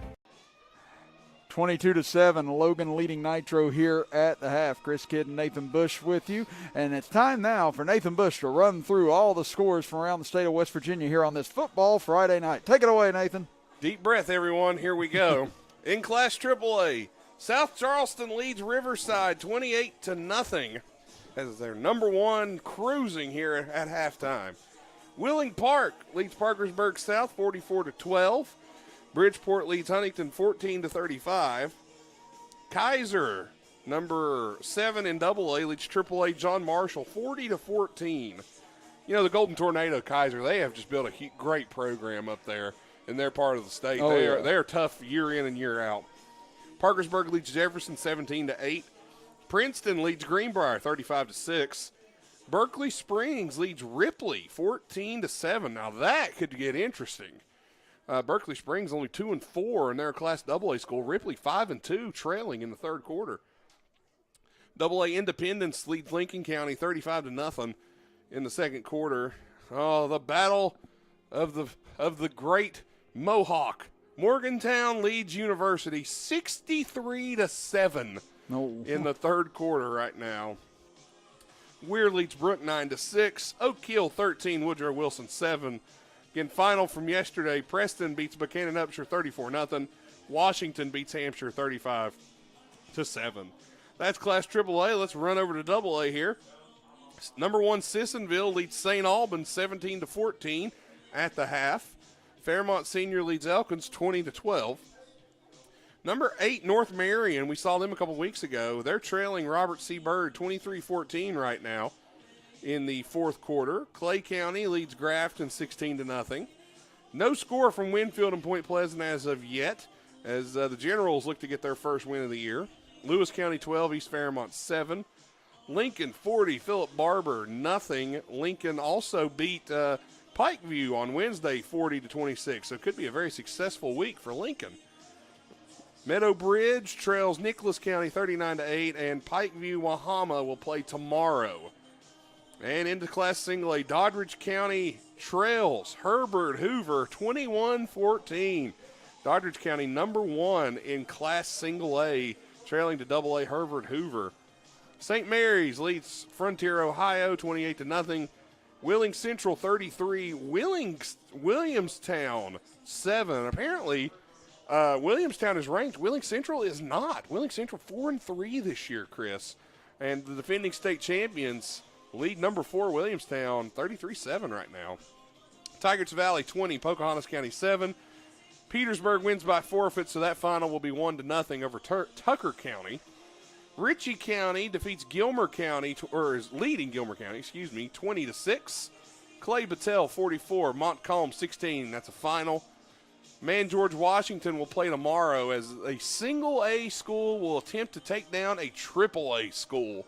And the Hillbillies go against George Washington tomorrow. That game at 4 o'clock. And again, Man beat Logan here Wednesday 44-6. Mount View, Riverview, no score as of right now. South Harrison, Calhoun County, 20-0. South Harrison leads. Trinity leads Steubenville Catholic, 14-10. Madonna, 30 over Vienna Matthews, Ohio, nothing. Ravenswood on their way to their first win, 41-0 over Webster County. That's the scores from around the state right now. So a few games to keep our eyes on. Be big deal for single A if Doddridge County were to fall to Hoover. So we'll keep our eyes peeled on those games, and any updates we hear, we'll let you know. Yeah, we mentioned that one might be a really interesting contest on Wednesday night when we were announcing the game, and turns out that it was it definitely has been that so far. But right here in Logan, Herbert Hoover, man, I'm telling you, they're coming back. The Huskies, they were kind of basement dwellers in the Cardinal Conference for a while, but I'm telling you, they've got the coaching now, and they're getting the players, and they're starting to buy in. They're going to be a tough team to deal with. Again, right here in Logan, it is the Wildcats leading the Nitro Wildcats 22-7. We'll step aside for a 2-minute break and be back after this as you're listening to and watching the Logan County High School Football Game of the Week right here on WVOW, West Virginia's premier sports radio station, and live on Video Productions. Tonight's broadcast is brought to you in part by Diana Barnett, candidate for Logan County Commission. Diana is a business owner committed to revitalizing the economy in Logan County. I'm Stuart Caldwell. For more than 40 years, I and my firm have vindicated the rights of individuals hurt by defective drugs, defective chemicals, and other products. Now I'm teaming with Booth to take on the big drug companies to vindicate the rights of children born with NAS. There are significant legal proceedings that could affect you and your child's legal rights. If you're the parent or guardian of a child who you believe was born dependent on opioids, you need to act now. West Virginia is Trump country, and Mac Warner is working with President Trump to keep America great. Mac Warner cleaned up the Secretary of State's office and is fighting against election fraud. Pro-Trump, conservative, West Virginia Secretary of State, Mac Warner. Coach Bob Huggins here at your local Little General store. As I travel this great state, it's nice to know that almost anywhere I go, there's a local Little General nearby. So the next time you're on the road, look for the Little General sign. And tell them Hugs sent you. I'm Rupie Phillips, your conservative candidate for state senate. For years, I have fought for your conservative values in Charleston. I'm pro-life, pro-gun, pro-coal, and pro-Trump. Rupie Phillips is the only candidate for state senate supporting Donald Trump for president. Rupie Phillips wants to keep America great, stop the rioting, and fully fund the police. When you go and cast your votes this year for President Trump, please remember to vote for me, Rupie Phillips, for state senate. I'm your 70-pound St. Bernard puppy, and my lack of impulse control is about to become your problem. No, come on. I saw you eating poop earlier. My focus is on the road, and that's saving me cash with DriveWise. Back here in Logan as the Logan Wildcats warming up, waiting the Nitro Wildcats to reappear here as we're closing in on the start of the second half. Chris Kidd and Nathan Bush here with you, and as we said, everything's still up in the air as to who will get to play next week, who gets to play who or where or whatever. So we don't really know what the schedule holds for anyone. And obviously, you have Chapmanville, a man that we're supposed to play tonight. And then, Chapmanville season will be in flux now. Again, they shut down the grade school, the middle school, and the high school, both for today and Monday. And, I work at Chapmanville Regional High School as a teacher there and a coach there as well. And so we found out a few teachers will need to quarantine today. I'm not incredibly sure about how many. I know that I didn't get a phone call, but it's obviously a sad and a scary time for a lot of people, and we just want to think about everyone in that area right now. And well, not just, yes, of course, in that area, but everywhere that's affected by this virus, this terrible virus, wherever it may be. And our thoughts are in Mingo County as well, because the people in Mingo County have really had a rough go of things here. And I'm hoping and praying, Chris, we can get back to normal here soon. I know there's some talk of some vaccines being worked on, and I've been, in my studying here, we've been looking at a lot of different things, and hopefully, fingers crossed, we can end up with, by the end of the year, a very formidable vaccine and get back to living. Yeah, exactly. That's it. Everybody's been doing the best that they can. Hopefully, everybody continues to do the best they can, and we'll just have to wait and see where we'll be at or what will be going on next week, whether it's middle of the week or late in the week. But hopefully, we'll still have some high school football for you locally in the coming days once we find out where everything stands. Well, right now, again, Logan leads at 22-7 as we get ready to start the third quarter. Nathan and I will be back for the start of it right after this break as you're listening to and watching the Logan County High School Football Game of the Week right here on WVOW, West Virginia's premier sports radio station, and live on Video Productions. Crozier is a man of God, family, and integrity. He lets his faith guide him daily. His family has spent their entire lives dedicated to the people they serve. Sean is not a career politician. He's a certified law enforcer. He doesn't owe any politician favors, so he can serve you, his constituents, 100%.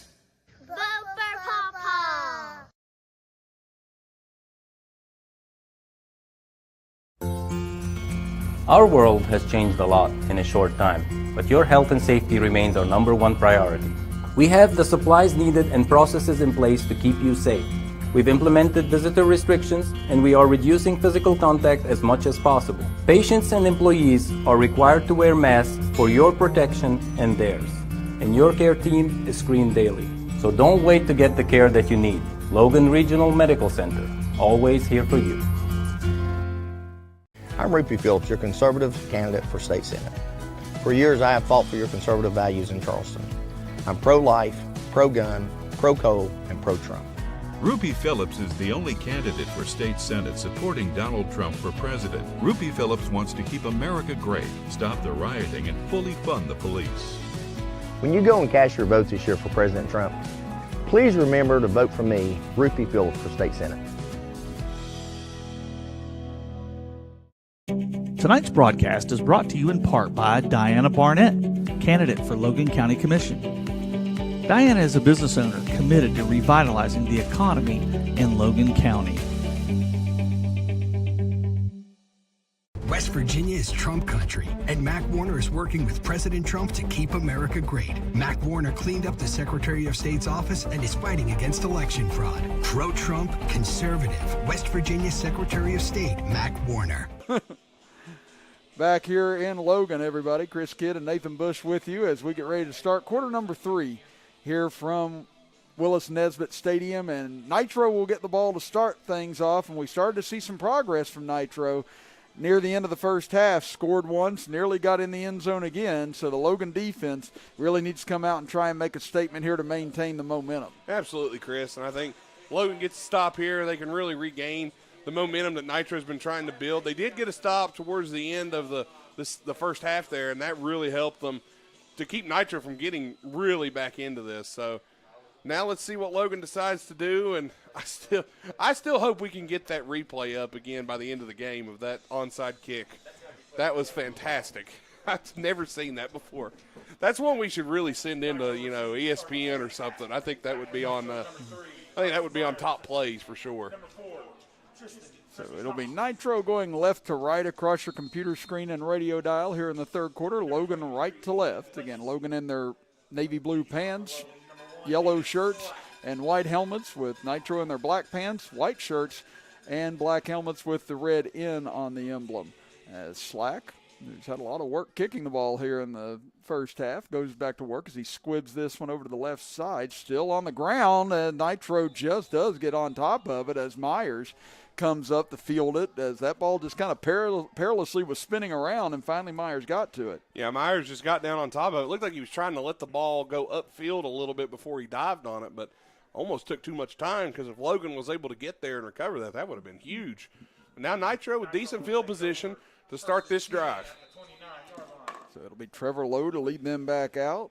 As we said, Lowe had a nice game against Chapmanville last week, 6 of 16 for 78 yards, 16-yard touchdown pass, but rushed 19 times for 143 yards and a 21-yard touchdown run. And he's rushed pretty well here in the first half, as they'll hand it off to Thompson on first down, the big back, as he'll barrel his way out to the 32-yard line, maybe a yard and a half on the carry. Yeah, I think that's just – you're going to see more of that here this half from Nitro, just to try to get the ground and pound game moving here, because, again, if you're able to open up the run, that gets the passing game going, and you can see a little play action. You may see more of them trying to get Udo involved as well, because when he touches the ball, he's dynamite.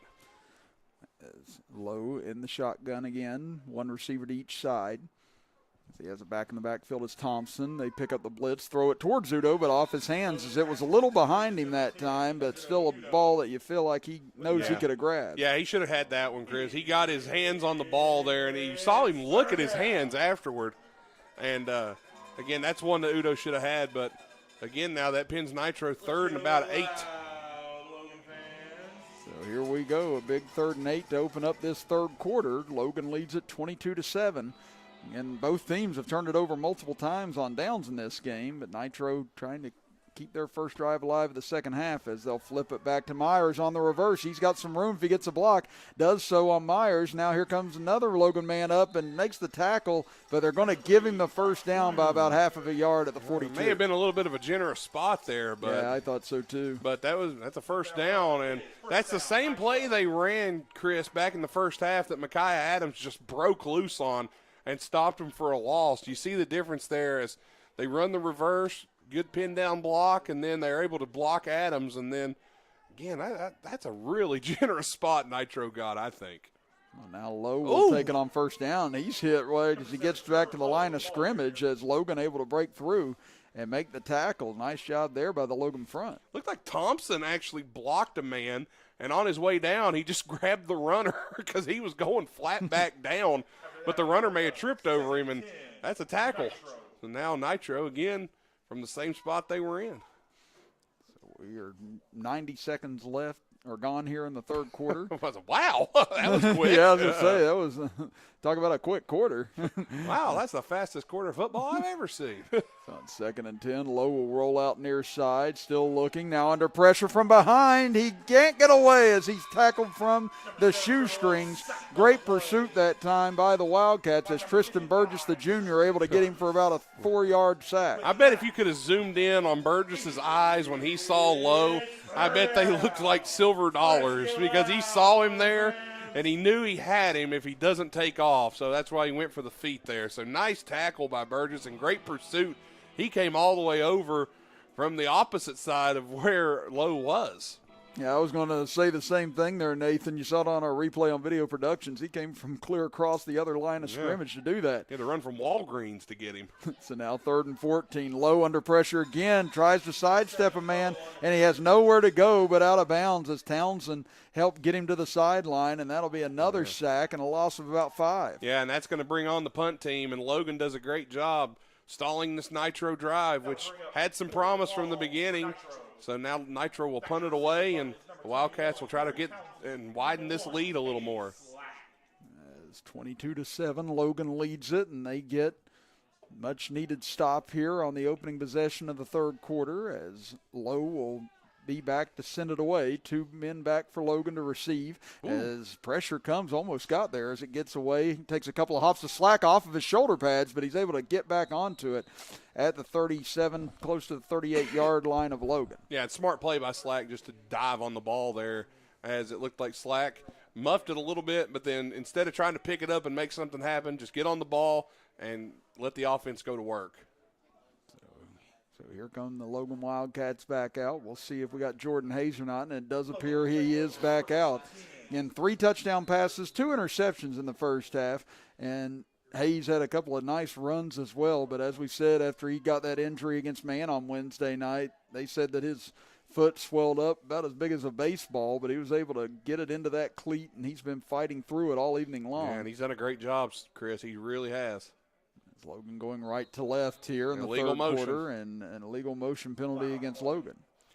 Yeah, I think Kirk didn't come back off the line before he moved, and Hayes back over to the sidelines now. I don't know if he's going to talk to Coach Shepard or what, but yeah, Kirk was the guilty party there. So that'll bring up 1st and 15, and there's been a bit of a problem for Logan tonight. It's been that's about the 4th time we've seen an illegal motion or a false start penalty against the Wildcats. Yeah, that's really about the only area Logan has had trouble tonight, Chris. They've looked really good tonight.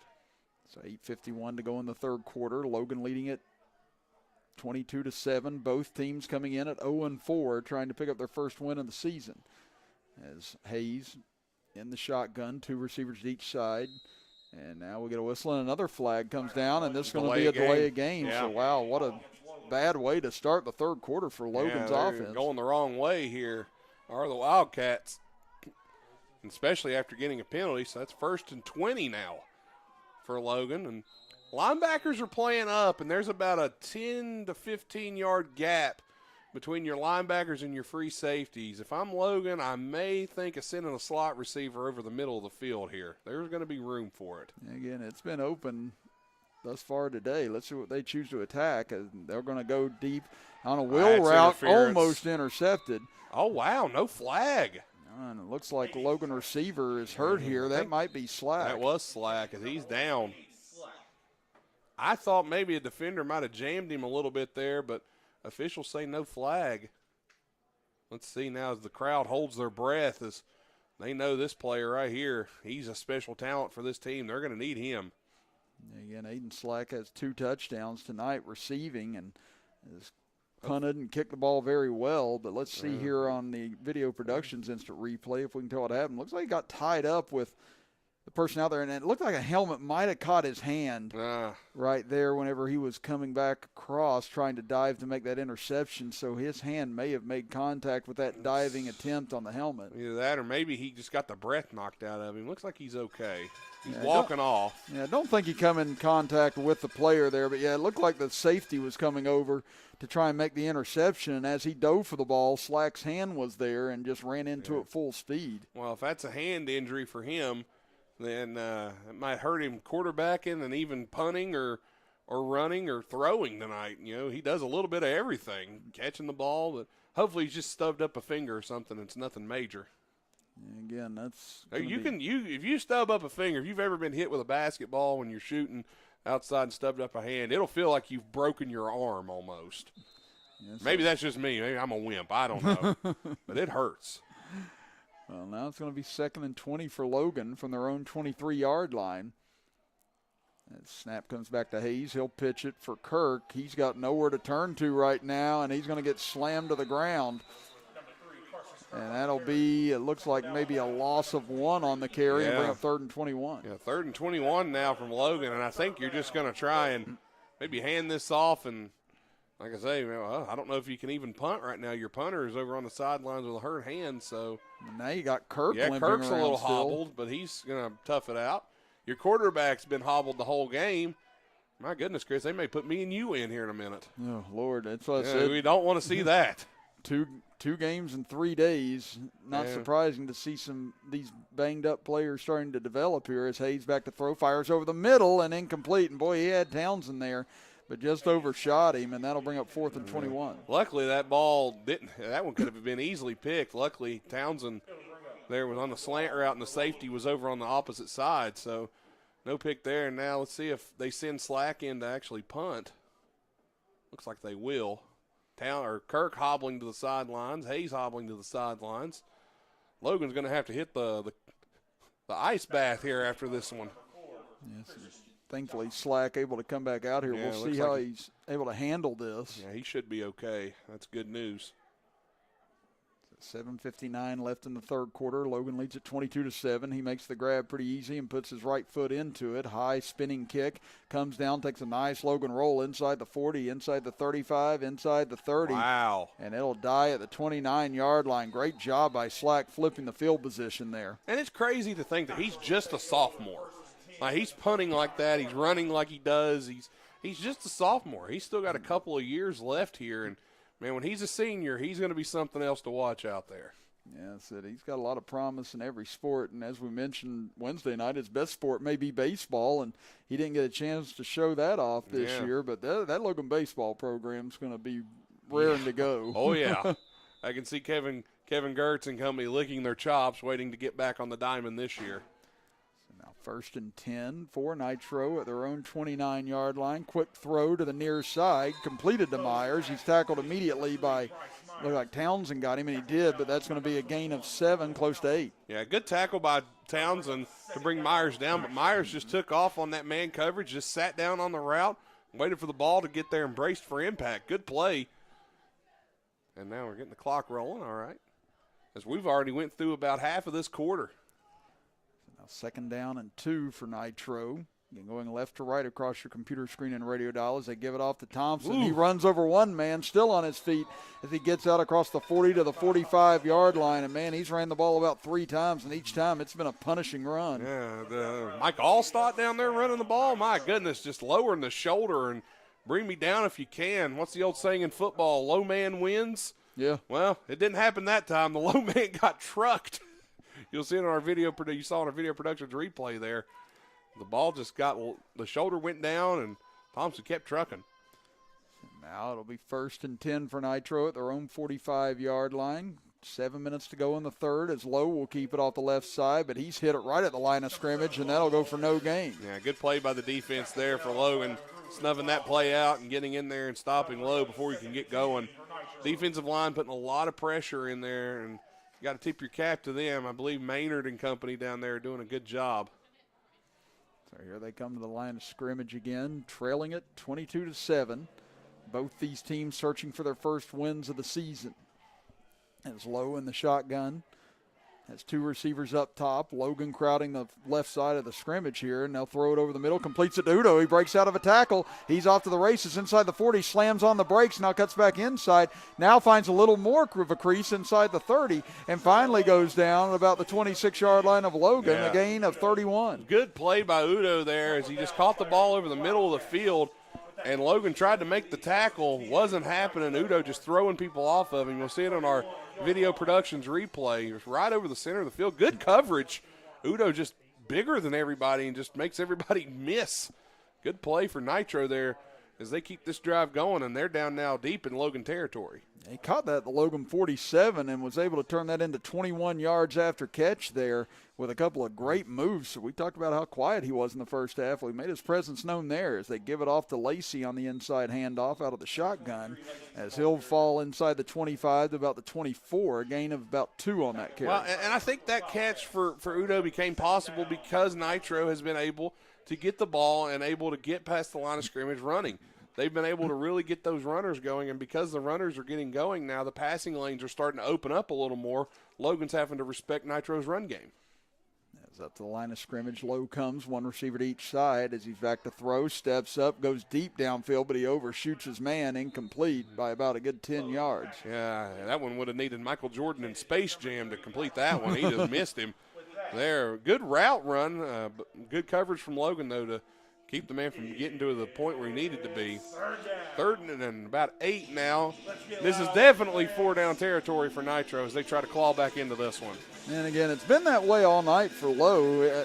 Anything underneath or to the sideline, he's been fairly accurate, but every time he's gone deep, he's missed by a pretty wide margin. So now he keeps it. He gives it off to Thompson on the flip. He'll take it back inside. Flag comes down as Johnson is tackled at the 18-yard line. He'll be about a yard shy of the first down, but let's see about the flag. I believe we got a hold coming here if I had to guess.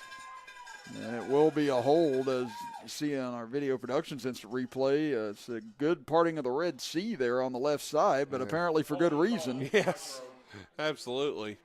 And if you saw it there, the flip was really well done. I actually didn't even see the receiver running, and then coming up on the outside with the ball there was Johnson, who really had a lot of speed to burn there, Chris. I'm surprised we haven't seen more of him this evening.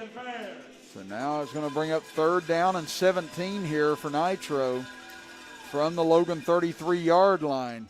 As they got Udo and Myers split out to the near side. One back in the backfield with Lowe as he's back to throw.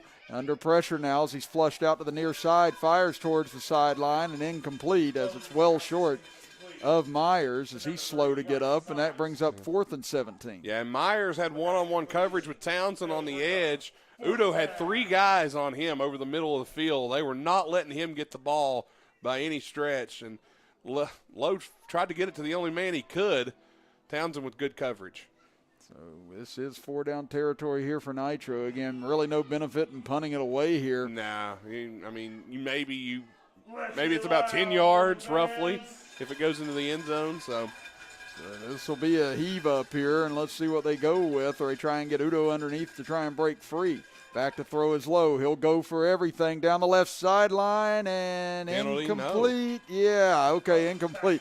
Yeah, I was like you. I was kind of holding my breath, seeing if they were going to get Townsend on maybe some interference there, but there's a little bit of a bump. It wasn't really anything serious, but you never know sometimes. Well, you see the referee reach for his waist where the flag would be, but then he doesn't throw it. So I was just waiting to see the call there, and good. I think that's good defense from Logan there. And I think that ball was uncatchable anyway, so I think that also plays into it. So 4:47 to go in the 3rd quarter. Logan takes over on downs. I believe that's the 4th time tonight Nitro's turned the ball over on downs. I don't think has Nitro punted maybe twice tonight?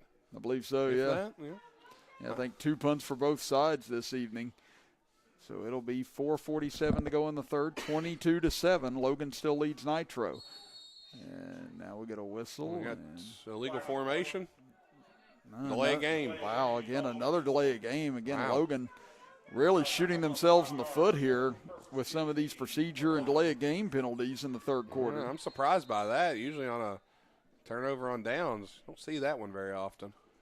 So now for the 2nd straight drive, they'll open up 1st and 15 as Hayes will pitch it back for Kirk. Kirk tries to cut up field, and he's going to go down for a loss, about a loss of 3 on this carry, and it brings up 2nd and 18. And Logan's offense looks like it's starting to slow some, and I think that's starting to do that because of some of the injuries they're suffering. Well, you got, Slack was hurt a little bit. Kirk still a little hobbled. Hayes is hurt. So, again, you got to look for some other guys. I'm surprised they haven't went back to Cam Hensley more after that touchdown catch he had in the 1st quarter. Just get the ball to him and let him make some plays. He hasn't really gotten a lot of looks tonight. Logan letting the play clock run down here, and right now it could just be survival mode for the Logan Wildcats if they're unable to move the ball much. Now they'll throw it out near side for Cameron Hensley. He'll make the catch at the 25, gets out of a tackle, but he comes up and runs into a couple of more would-be tacklers as Lacey brings him down at the 30 for a gain of about 5. I guess they heard me. Cameron Hensley, I thought that was a good play call, though. Just let Hensley try to get some room there and makes one man miss, almost makes another. Let's see here what Logan dials up here on 3rd and long. This will be a 3rd down and 12 for Logan as Hayes tried to Slack has got a cushion of about 10 yards. As Logan tried to get him to jump initially, but now they'll send him up to the line of scrimmage as Hayes takes the snap, drops back, looking deep down the right sideline. Good coverage, and it's intercepted, picked off at midfield. Back to the 40 and pushed out of bounds in Logan territory at about the 34-yard line as that one went up for grabs, and the safety came over. Christopher Francisco makes the pick right at midfield, and he ends up getting about a 17-yard return out of it. Well, he made the pick and looked like he was trying to get across the Golden Gate Bridge with that run. That was a nice pick there. Slack that was good coverage by Nitro. They had a man all over Slack anyway, and the safety just read the play and makes the pick. Again, they gave Slack about a 10-yard cushion. If he'd have just stopped the route underneath, I think they could have easily made the completion, but the route called for him to go down. Well, now it's 1st and 10 for Nitro at the Logan 35. Lowe finds a crease inside the 30, the 25. He's down the right sideline. One man to beat. He's pushed. Did he stay in bounds? Touchdown, Nitro. A 35-yard run by Trevor Lowe, and now Nitro has crawled their way back to within 9. Well, it not the prettiest way to do it, Chris. Just hike the ball to your quarterback and let him go. And he stumbled and rumbled and bumbled his way, but that's a touchdown. And that was close at about the 8-yard line. That was very close there. But, again, no replay here in high school football, only for those of us on video productions. Yeah, he looked like that right foot might have found some white on the sideline there at about the 8, but that was close. Touchdown stands, now an important extra point as Toledo puts his right foot into it, and we are now in a one-possession ball game with 3:09 left in the third quarter. Well, as we head to break on Video Productions, you'll see the play again, but you are listening to and watching the Logan County High School Football Game of the Week with us right here on WVOW, West Virginia's premier sports radio station, and live on Video Productions.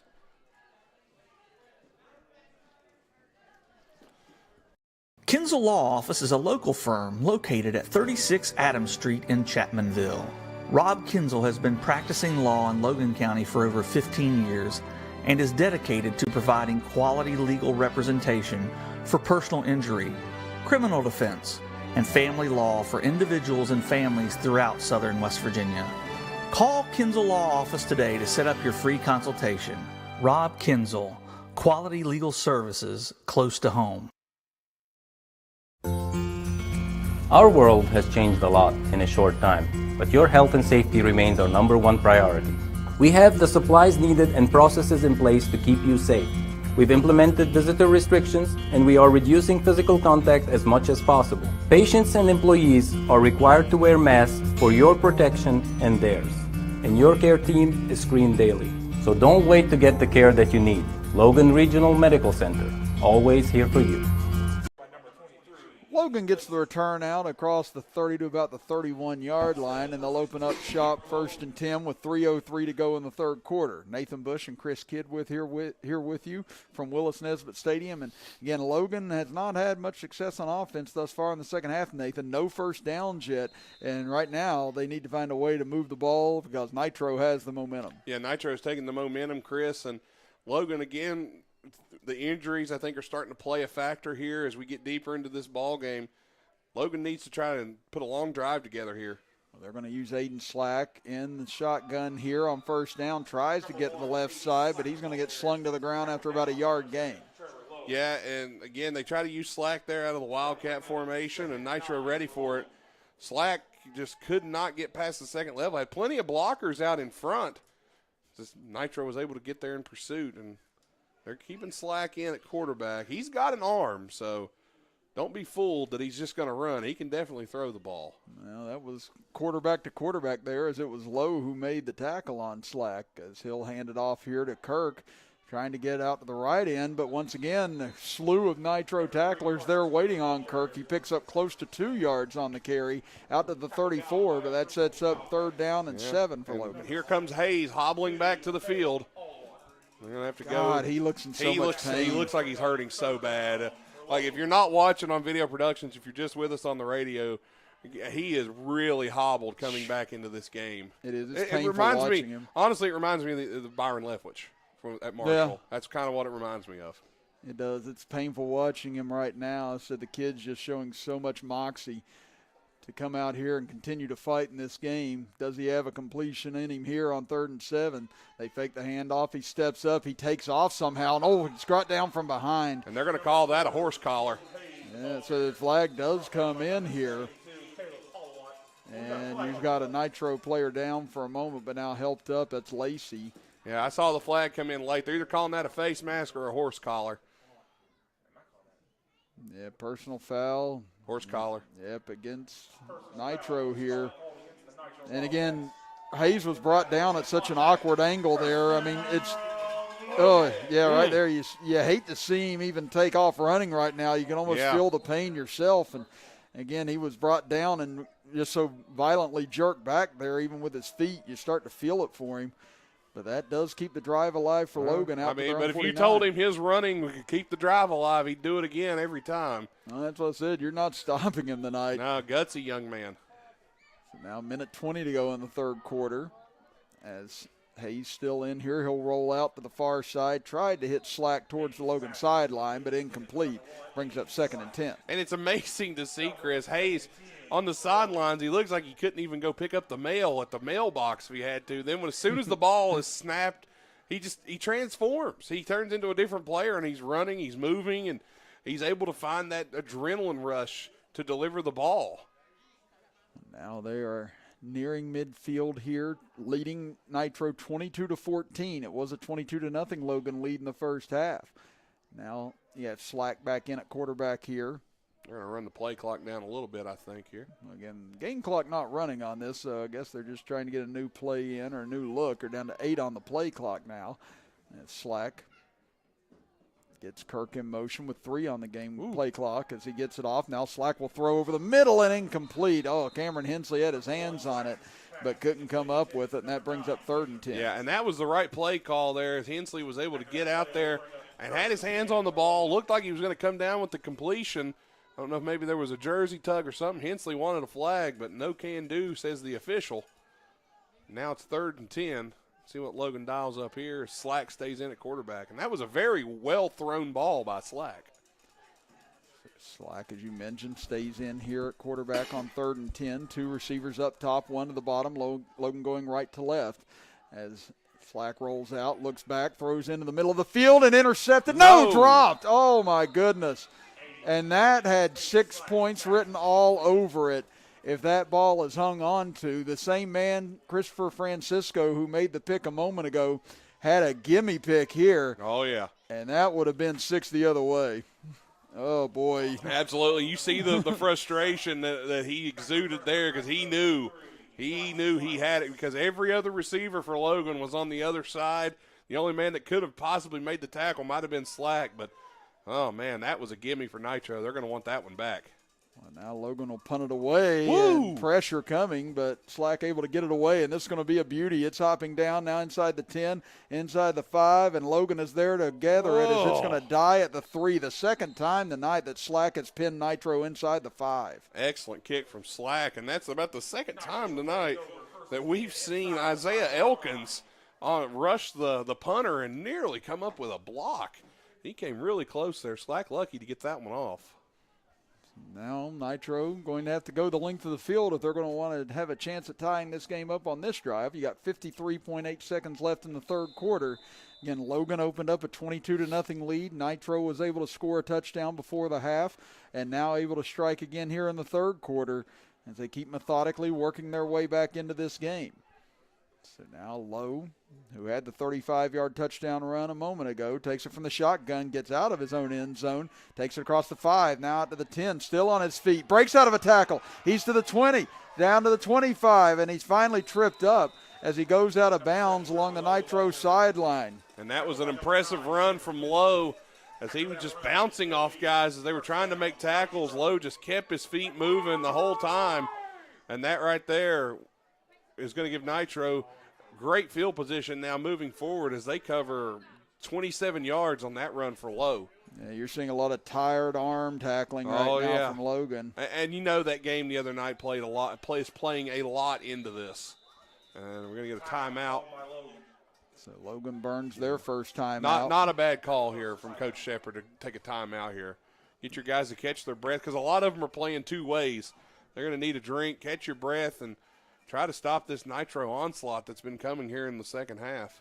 And I said, there's normally a reason why you see football teams have a week off before they play their next game. Obviously, the circumstances we're in don't really help that at the moment with trying to get in these games. But I said this is why you usually have to have a week off. It is so physically draining playing a game like this, especially if you have to play both ways. And, you're starting to see some of the energy from this Logan club starting to get zapped right now. But do they have about 13 minutes of football left in them here to hang on to this lead? It's going to be a gut check for them for sure. The injuries are, and they're not major injuries. This is just more nagging injuries than anything for the Wildcats. But they play a toll on this team, and let's see if they can hang in here with Nitro. They've led pretty much the whole way since they've scored first in this ball game.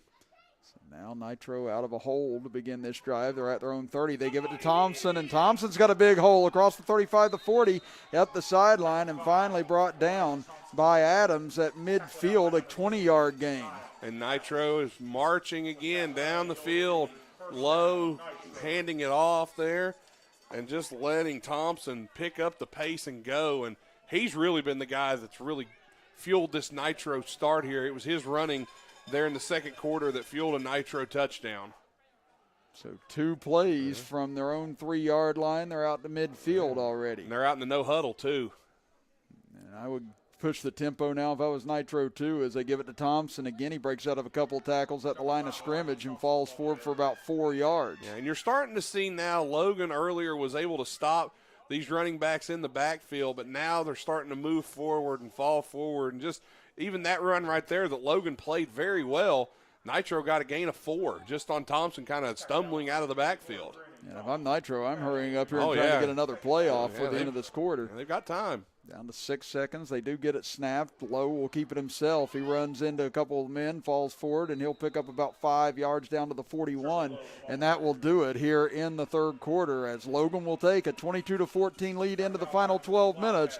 But Nitro charging hard right now to catch up. We'll be back after this as you're listening to and watching the Logan County High School football game of the week right here on WVOW, West Virginia's premier sports radio station, and live on Video Productions. Tonight's broadcast is brought to you in part by Diana Barnett, candidate for Logan County Commission. Diana is a business owner committed to revitalizing the economy in Logan County. Coach Bob Huggins here at your local Little General store. As I travel this great state, it's nice to know that almost anywhere I go, there's a local Little General nearby. So the next time you're on the road, look for the Little General sign and tell them Hugs sent you. West Virginia is Trump country, and Mac Warner is working with President Trump to keep America great. Mac Warner cleaned up the Secretary of State's office and is fighting against election fraud. Pro-Trump, conservative, West Virginia Secretary of State, Mac Warner. Thornhill GM Superstore is your full-service Buick, Chevy, and GMC dealer. Go Thornhill and expect the best with total value, service, and pricing on your next ride. Home of the Thornhill 10120. You'll get total support with Thornhill GM Superstore. Final 12 minutes of play, and Nitro trying to come back from a 22-0 deficit. Chris Kidd and Nathan Bush with you. It's 3rd down and 1 for Nitro from the Logan 41. Lowe keeps it off the right side. He didn't get it. Yeah, it looks like he's short. And that's going to bring up 4th and inches as Nitro going right to left across your computer screen and radio dial. Yeah, the officials are saying he did not get it. Yeah, he's got to get right to the 40 to get it, and they're about a half an in, and they're already up to the line. Logan needs to crowd the line of scrimmage here because you know Lowe's going to take it. Yeah, again, Lowe's in that shotgun again. He's got Lacey next to him. But again, this Logan team just completely gassed right now, playing their second game in 3 nights. But can they find the energy? Oh! They do here on 4th down. Lacey still pushing. Can he get there? Oh, this is going to be tight. Logan had him in the backfield for about a 2-yard loss, but he was able to free himself. Depends and on fall the spot. Forward. Depends on the spot. It's got to be right on the 40. Yeah. Oh, it looks man. like it's shy of it from here. That is close. Oh, the nose of the football is nearly touching it. Man, this is going to be a tight measurement. Again, you see it on Video Productions. They're giving it to They're giving it to Logan. There's no measurement. Okay, they moved it back a little bit actually.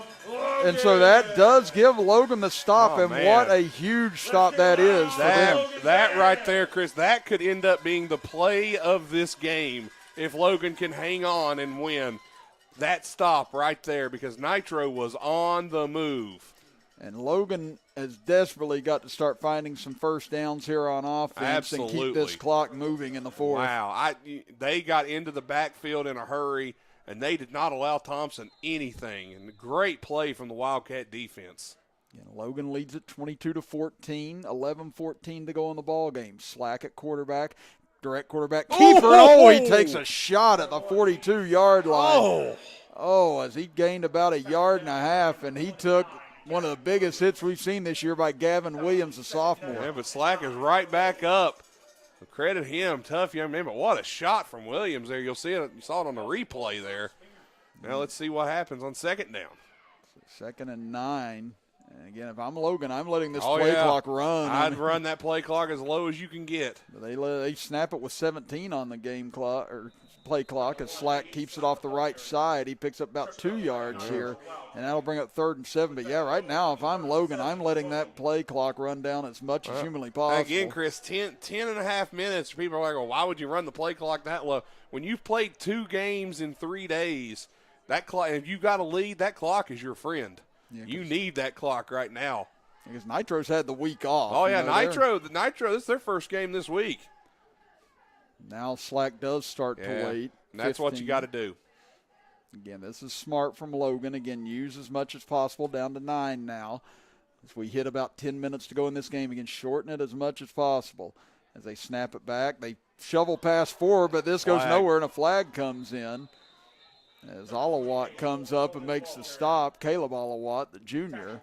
Don't know what the flag will be. I don't know if they're going to call a hold. Looks like Nitro is saying they're declining whatever it was. Yeah, chop block against Logan, and that'll be declined. So that right there now, Logan. If you're Logan, you got to punt. Man, and you just see so many tired bodies up there trying to block this Nitro front right now. Yep. And, I mean, just a lot of guys just really almost reaching and pushing right now. I mean, just the tank is about as empty as it can possibly get. It goes, Chris, again, to the lack of depth. They don't have as many players to where you could possibly go and get some of your reserves in there and let them play some. They don't have a lot of reserves. They snap it back to Slack. He barely gets this one away again as he puts it high in the air. Bounces about the 31, takes a little bit of a hop for Logan, down inside the 30 to the 29. So with 9:36 to go in the fourth, Logan leading it by 8, and Nitro gets the ball back again. Ooh, high drama on the island tonight, Chris. We talked about, a lot of games this season. By the fourth quarter, they're normally settled. This one coming right down to the wire. 9.5 to go. Logan home field leading by 8. And again, that 2-point conversion they scored earlier could end up being huge if it comes down to it. Again, Logan converted on 2-point conversions out of 3 tries here tonight. Nitro's kicked both of their extra points, but Nitro will have to get a 2-pointer to get this game even as Lowe takes it outside, gets away from one guy, gets away from another, trying to get to the corner. Finally does, but he's run out of bounds across the 30 to about the 32-yard line. And that'll stop the clock. I mean, again, 9.5 minutes to go, and they've got all 3 timeouts. You don't have to worry too much right now about the clock if you're Nitro. But, again, if you're Logan, you want that clock moving as much as you can. Yeah, again, Logan's just got to try and keep them in bounds as much as possible.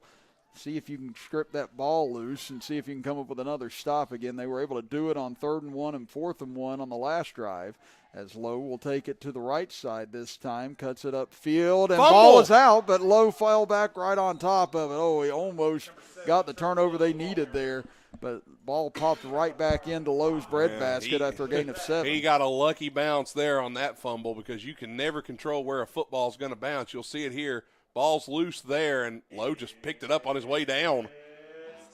3rd and 2 now. Or 3rd and 1, excuse me. Let's see if Logan can get another big stop here. So here we go from the Logan 38-yard line, 3rd and 1. Lowe will take it himself off the right end, steps out of a tackle across the 45 and out to midfield. He steps out of bounds on the Nitro sideline at the Logan 48 as that'll move the chains. Yeah, and again, Logan got into the backfield, just couldn't bring down Lowe. Nice run there from Trevor Lowe, who has really done a good job here in the second half, more so with his feet than throwing the ball. But he's looked good. He's had some nice throws as well. So, again, this Nitro team, the conditioning is really coming into play. We're down to 8:46 to go in the fourth quarter. 22-14, Logan leads. They'll hand it off this time. Big hit at the line of scrimmage, but still able to fight forward down to the 45-yard line for a gain of about 3 on the carry. Goes Lacey. Yeah, and it looks like number 44 for Logan sitting there. It's Justin Collins. He's kind of clearing the cobwebs after that hit. My goodness. He just got down to try to tackle and got run over, and he's going to come out for a minute. And Collins going to have to hurry to get off the field. Logan's got 12 on right now, as he just does, as Lowe snaps it just as Collins gets to the sideline. He's going to throw it deep down the right side. He's overthrown his man and incomplete. As good coverage by Townsend, but once again, Lowe on the deep ball. It's just not been there tonight for him. Yeah, he's really struggled connecting deep. He's done a better job, Chris, when the routes are over the middle of the field, and he gets a man moving there kind of in one-on-one coverage. And by doing so, the Logan linebackers are having to play up because they have to respect Lowe's ability to run. There's a little cushion over the back end of those linebackers before you get to the free safety. So here we go, big 3rd down and 7 from the Logan 45-yard line, 8:12 to go. Lowe takes the snap, rushes to the far side of the field, still running diagonally. He's not going to get there, and he's going to lose yardage back to about the original line of scrimmage. And I think the official signal clock keep rolling, but yeah, again, the clock keeps rolling now with 8 minutes to go. And it looks like the Nitro is going to have to punt here. Interesting call. With as good as Nitro's defense has been playing, I don't know if I would punt here, Chris. And if Logan can get the punt off, or get them to punt here, then that is a huge win for them. Looks like they are. Be wary of a fake in this part of the game, though. If you're going to fake it, this would be the time to do it.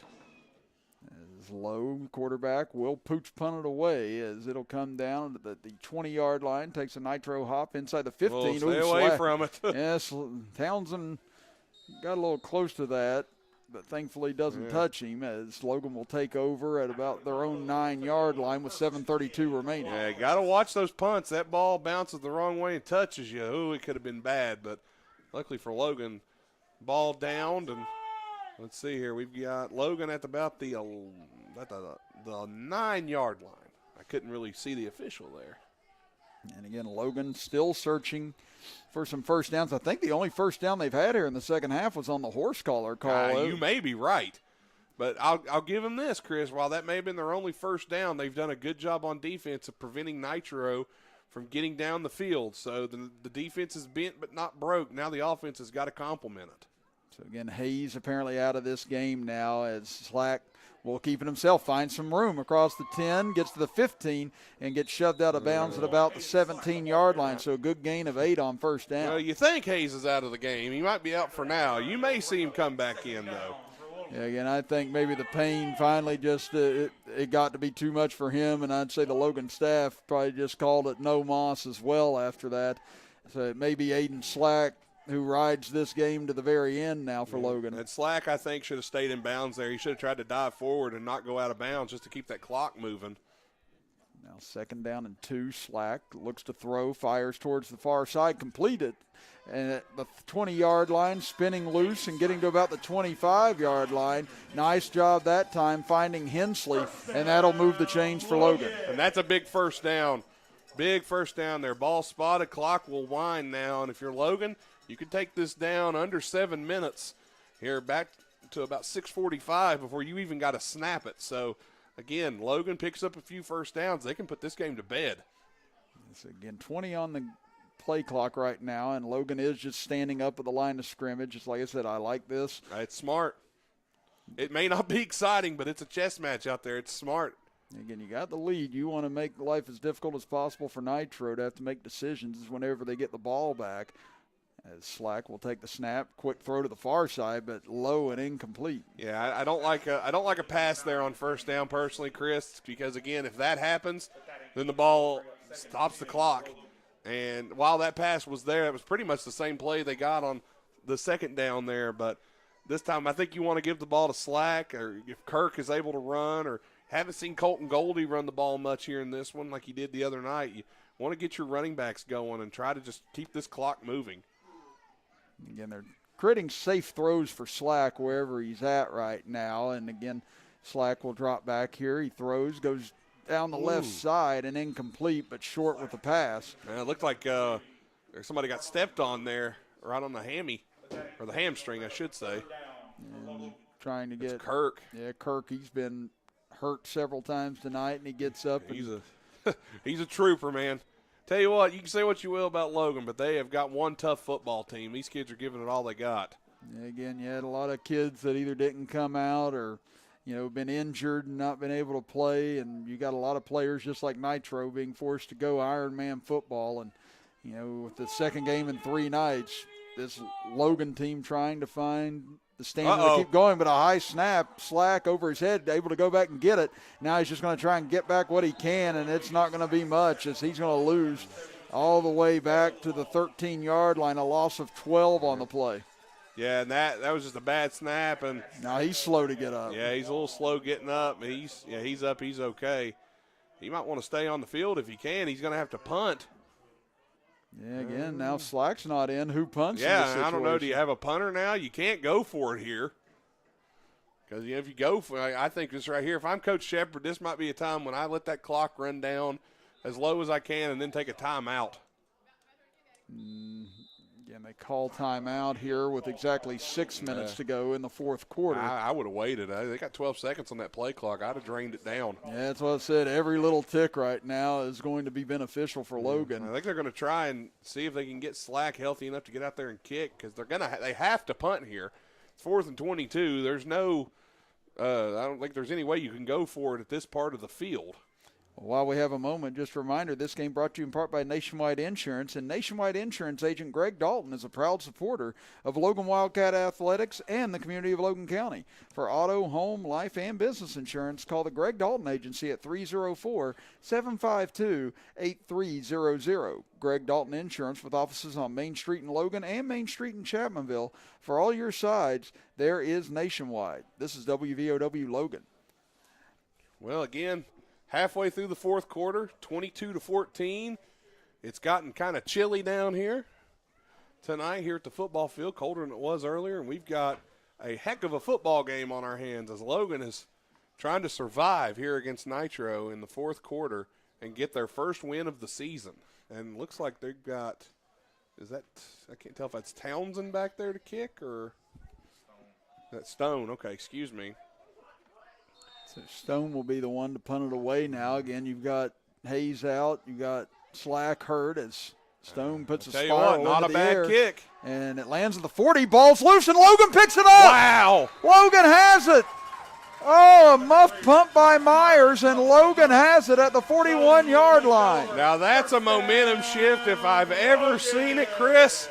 What a punt. First of all, how about Stone there? First punt he's had all season. Great job there, and then Logan gets down the field and gets on the muff punt in a hurry, and Logan now has the momentum, and they've just got to drain 6 minutes off this clock if they can now, as here comes Jordan Hayes back into the ball game. Oh, my God. He's not going to be able to move tomorrow.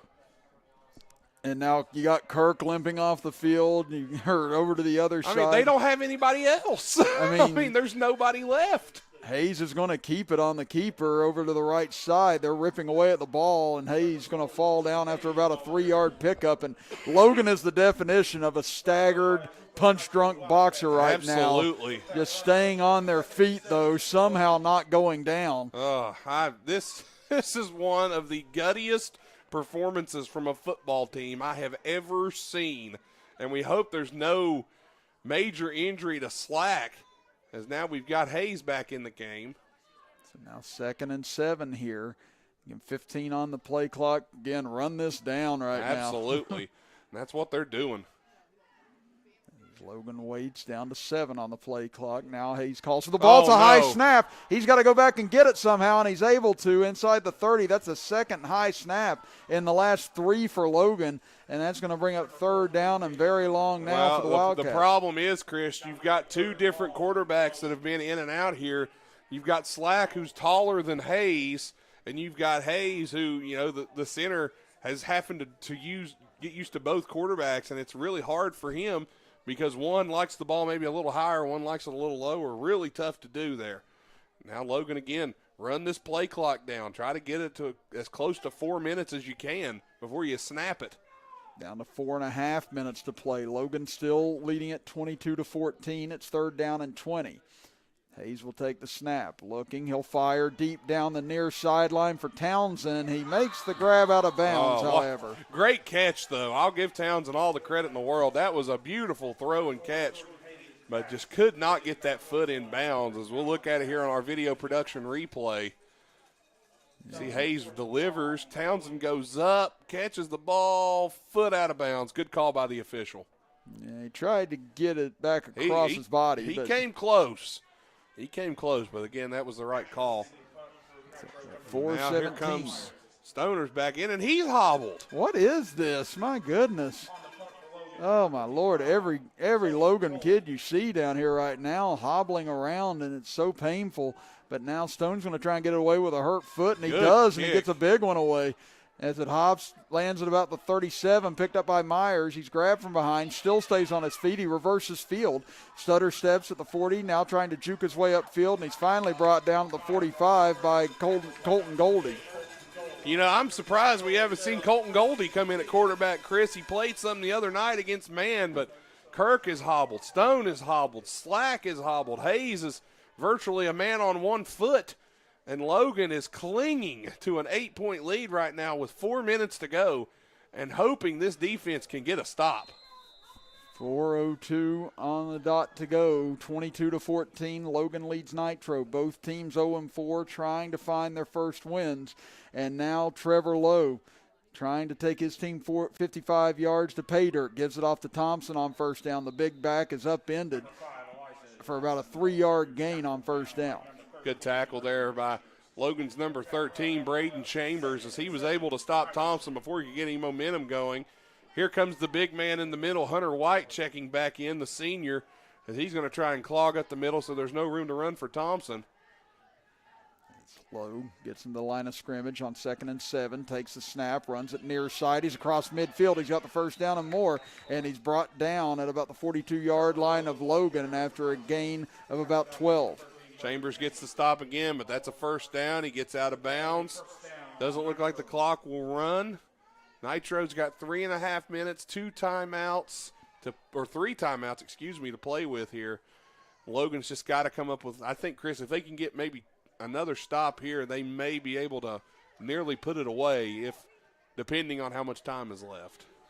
Again, Lowe, he's now starting to stumble around. He's really put himself on the line tonight, running the ball as much as he has. Now it's Thompson's turn. He finds a gap inside the 40, the 35, and down to the 29-yard line, a gain of 13. And now Nitro on the move, trying to tie this game up after trailing 22-0. And Logan's looking for anything they can to stop this Nitro drive. 3:15 remains in this ball game.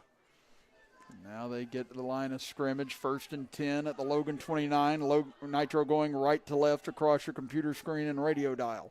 They snap it back to Lowe. Looks to flip it back. He does to Myers. Myers comes back far side, and he's walloped at the 30-yard line, upended for a 1-yard loss. Yeah, and there's nothing going there.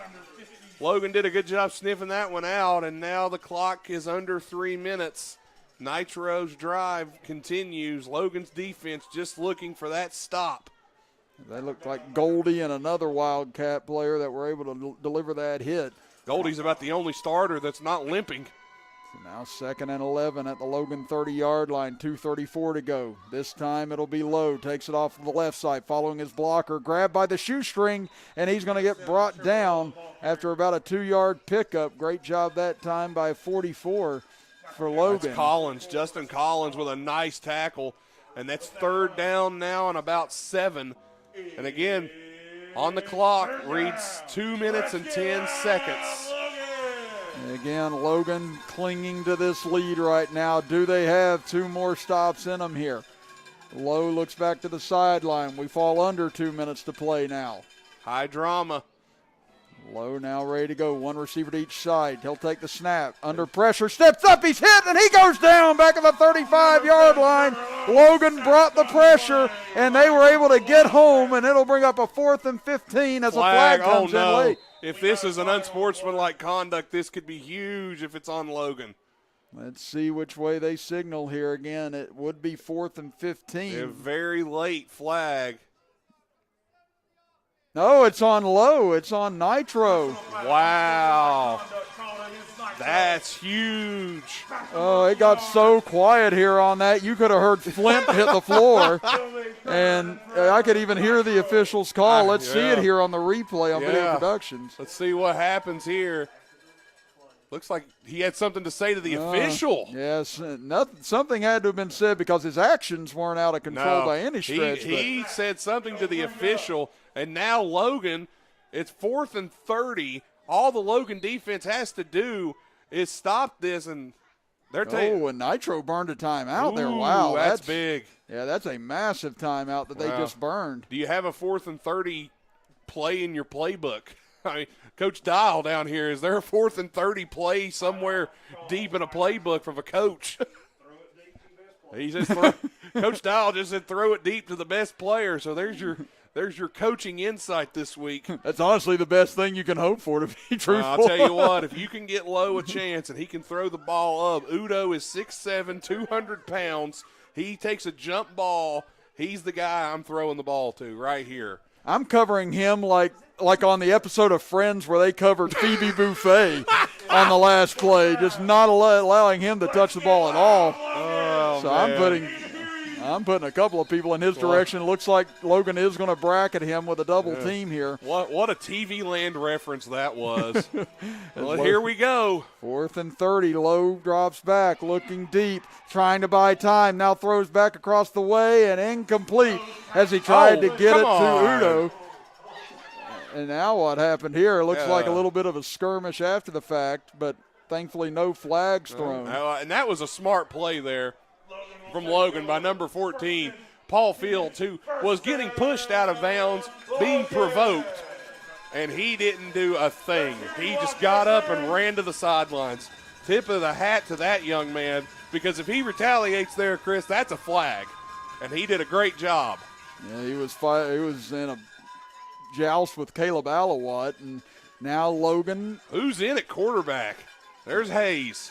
So 1:36 on the clock. Nitro still has 2 timeouts. They could still get the ball back here, but Logan can make life very difficult. 1 first down would do it. Hayes takes off himself up the gut, gets to about the 47-yard line, and pick up a 3, and Nitro will burn their second timeout with 1.5 minutes to go.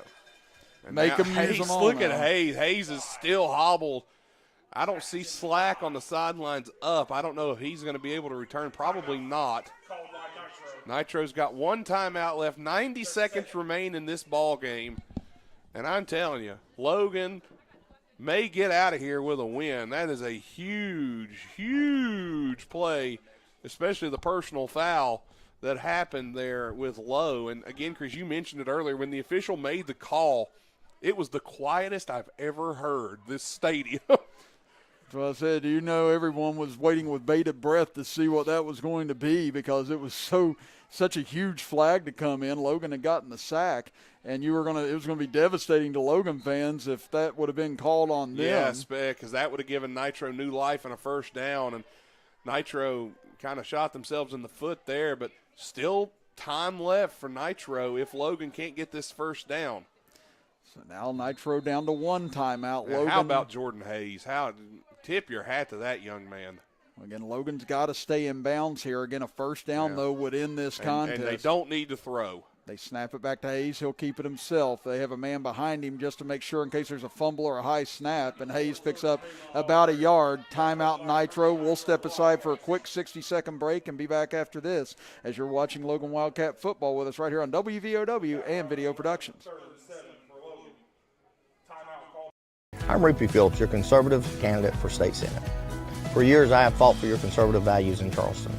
I'm pro-life, pro-gun, pro-coal, and pro-Trump. Rupee Phillips is the only candidate for state senate supporting Donald Trump for president. Rupee Phillips wants to keep America great, stop the rioting, and fully fund the police. When you go and cast your vote this year for President Trump, please remember to vote for me, Rupee Phillips, for state senate. I'm Stuart Caldwell. For more than 40 years, I and my firm have vindicated the rights of individuals hurt by defective drugs, defective chemicals, and other products. Now I'm teaming with Booth to take on the big drug companies to vindicate the rights of children born with NAS. There are significant legal proceedings that could affect you and your child's legal rights. If you're the parent or guardian of a child who you believe is born dependent on opioids, you need to act now. 3rd down and 7 for Logan from the Nitro 47-yard line. They need 7 yards to end this game. 1:22 to go. They try and draw them off sides, but Nitro not budging. Hayes still trying to get them, and now flag comes down. False start. And it's probably going to be against Logan. Yeah. Well, at this point, Chris, that's, you take that there. Yeah, I don't mind that from Logan. Again, try and see if you can get the cheap 5 yards and set up a 3rd and 1, but now you got 3rd down and about 11. I'm still not throwing this ball. No, absolutely I would not throw this ball. I'm handing the ball to whoever, or I'm running with whoever. You're trying to get the 1st down on the ground. If you don't get it on the ground, oh well. Again, right now, 1:22, Nitro will be lucky to get it back with less than 30 seconds left. Yeah. That's with the punt included. Yeah. So Logan's just got to stay in bounds here. Hayes will keep it himself, takes it off the left side, and he'll go Flag. down. Oh, boy, and a flag comes in here. Well, if you're Nitro, you got to decline it. But that's going to stop the clock. Yeah, that's the big part of this, is that this stops the clock now with 1:15 to go, and it's a hold against Logan. Yeah. I had a feeling it was a hold on Logan. If you're Nitro, you don't accept this. You've got to decline it. Yeah, and they're going to. Yeah, going out of bounds and that were two of the last things you wanted if you were Logan right there. Yeah. So let's see what Nitro with no timeouts. Holding call against Logan. So now let's see. Did they take that? That's what I'm waiting to see here. Because they haven't declined it. They're marking this. Wow. Why would they accept that? You know what? I don't have a clue. Okay. I wouldn't have taken that penalty for anything. No. Right now, you're not worried about field position. You're worried about the ball and getting it back with time. Well, they give Logan a little bit of a break there if Logan can just keep this in bounds here. Yeah, Logan just stay in bounds and not commit a penalty. They're going to be able to run that clock way down. Yeah, because they just lost 7 seconds plus whatever they're going to lose after this play if Logan just doesn't turn it over. Absolutely. So now Logan, 3rd and 15 from their own 43. Oh, go down, Hayes. Oh, my goodness, he went out of bounds. He went out of bounds. Oh, my goodness. That's one where you gotta stay in bounds. Why? I don't understand why you wouldn't just keep it up the middle there. I don't know. I mean, why would you run anything outside at that point? But now, well, Nitro gave Logan a gift, and Logan gave it right back. Absolutely, and that stops the clock.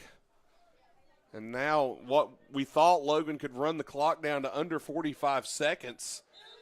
And instead, now Nitro is going to get the ball back with about a minute to go. So now you lost a little bit of yardage on top of that. And here comes Stone, who's hobbled. If I'm Nitro, I'm sending the house. Yeah, at this point, I would. You're going to have about a minute left on the clock again. I'm sending the house. Try to get a block here.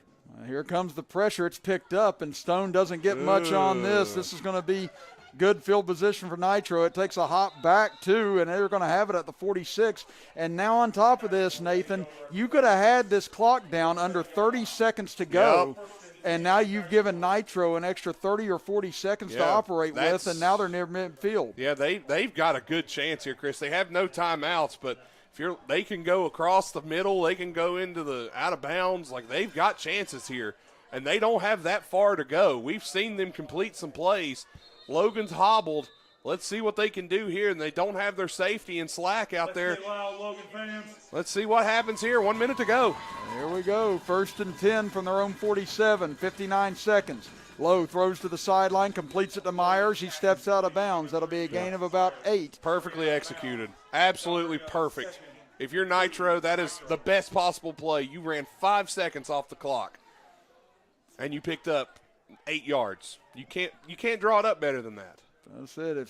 And Logan's in a situation they're probably going to have to give him a little bit of that cushion. They have to. You cannot afford to let a wide receiver get behind you. You've still got to double cover Udo because he's the big guy there, and you can't let the receivers get a chance. Now Lowe will go back to throw. That Logan sends pressure. They fire the out route. It is bobbled but caught, and out of bounds again goes Nitro as they complete at that time to Myers, and he'll pick up about 7 more yards, and that'll move the chains. One good thing there is Logan is allowing them to stay underneath, and Nitro, while they're moving the ball, they're not moving big chunks of yardage. 48 seconds to go here in this one. Logan's just got to get a stop. So now at the Logan 41-yard line. Again, Nitro with no timeouts, but they have 48 seconds to play with. Again, anything inbounds will keep the clock moving right now. Low back to throw, looking towards the sideline again. Now he's under pressure. Uh-oh, sack here would be big. He's circling around. Now he's trying to get back upfield. He's hit, but he gets out of it, and he's going to get to the sideline as he loses a yard. Now a flag comes in. That's going to be on Low for unnecessary roughness. Oh, and you got a Logan player down back at the 49. It looked like a stiff arm from Low. I didn't really see where there was anything. It looked like the Logan player was letting up from hitting him, but Lowe stiff-armed him as the player was letting up. And I think they're going to call that on Lowe. Well, maybe not. Well, let's see here on our video productions instant replay again. Wow. Yeah, I don't know if I agree with that. They're going to call it. Again, that's kind of a bang-bang play there.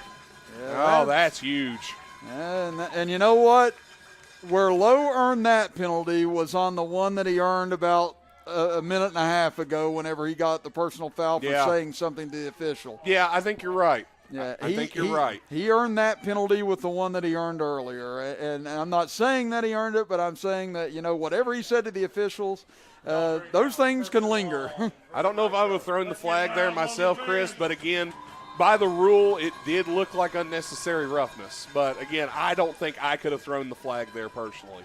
Well, that's one where you swallow the whistle. Now you got 2nd and 26 for Nitro, 37.2 seconds to go. And Nitro with no timeouts. Now you have a difficult time with working the sidelines with this type of yardage. Lowe's going to heave it down the field, down the right side, and intercepted. Picked off by Townsend. And that will do it tonight as long as Logan falls on it one more time. I think it'll be a celebration penalty or a sideline warning or something. And 30 seconds to go in the game. This happened after the play finished, so Logan will still have the turnover. Just a matter of what they elect to call here, but it appears it'll be on Logan. I don't know if they're going to call maybe excessive I don't even know if there is an excessive celebration penalty per se. Well, they're talking about this for a while now. Yeah, I mean, again, this is one of the later games we've seen this year. 15 after 10 already. Again, we'll have high school game night with Fred Persinger in the game coming up after this. But let's take a look at it on our video productions instant replay again. Pretty once again, an air-mailed throw by Lowe tonight, and the interception made, but let's see.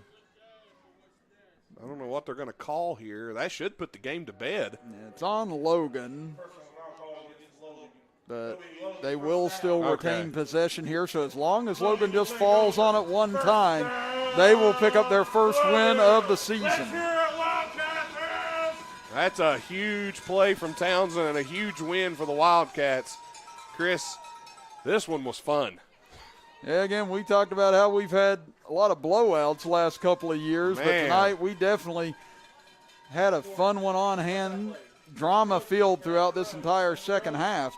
But still got 30 seconds here and one snap to get off, and the way things have gone here in the final minute, who knows? So they're going to snap it back into the shotgun. Make sure you get the ball and fall on it. Ooh, line drive snap, but fielded by Logan, and now another flag comes in. Oh boy, that's one you just let that go. Come on. Yeah, again, the officials right now, I know they're trying to meet a quota order, or trying to get a quota here or something. Come on. Yeah, it's like I said, right now, just allow the game to kind of come to its conclusion. Yeah, personal foul apparently on Logan. Yeah, well, and Logan's got to allow this game to end. You know what? Sometimes they say, accept the win. Well, right now Logan needs to just accept the win and get out of here. So they keep trying to give Nitro chances here. Yeah, and again, that's going to stop the clock. So now Logan's got to run another play. And now they're going to be down inside their own 10-yard line. They are down deep now. This game ain't over yet. Again, they still got to take one snap. This time they're going to do it from under center. Yeah, I like that call. And they get it. A lot of bodies moving around down there, but it appears that Hayes got to the ground. And now another flag comes in. My Lord. My goodness. Come on. This is incredible. This is ridiculous. It's incredible and in no good way. And now you got a personal foul against Nitro. Oh, my goodness. I mean, I know you're playing, but come on, let's end the game already. But the clock should be able to run now since it wasn't on the offense. Let's see here. The officials do make the signal for a personal foul. Logan declines. Yeah, so that should That allow should the do clock the game to move. if they want. As soon as And there it is. All right, so the game will now end. And if I'm Logan, I'm running to the tunnel now. Yes. To get out of here. Get out of here before anything else happens. Oh, but the Logan Wildcats in what was a wild, entertaining, oh my goodness, and what a game. Whew, tough finish to watch, but Logan gets out in front 22-0. They see Nitro fight back to 22-14, but the Logan defense stands tall, and Jimmy Shepard's going to get a Gatorade bath down on the sideline as they win at 22-14 here tonight. Nathan and I will step aside for a 2-minute break, and when we come back, we'll talk about tonight's action as well as have your player of the game as you're listening to and watching Logan Wildcat football action with us right here on WVOW, West Virginia's premier sports radio station, and live on Video Productions. Boy, they're still jawing down there. Look at them. Tonight's broadcast is brought to you in part by Diana Barnett, candidate for Logan County Commission. Diana is a business owner committed to revitalizing the economy in Logan County. I'm Stuart Caldwell. For more than 40 years, I and my firm have vindicated the rights of individuals hurt by defective drugs, defective chemicals, and other products. Now I'm teaming with Booth to take on the big drug companies to vindicate the rights of children born with NAS.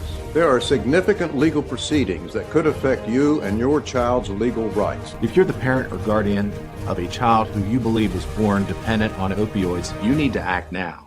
West Virginia is Trump country, and Mac Warner is working with President Trump to keep America great. Mac Warner cleaned up the Secretary of State's office and is fighting against election fraud. Pro-Trump, conservative, West Virginia Secretary of State, Mac Warner. Coach Bob Huggins here at your local Little General store. As I travel this great state, it's nice to know that almost anywhere I go, there's a local Little General nearby. So the next time you're on the road, look for the Little General sign and tell them Hugs sent you. I'm Rupee Phillips, your conservative candidate for state senate. For years, I have fought for your conservative values in Charleston. I'm pro-life, pro-gun, pro-coal, and pro-Trump.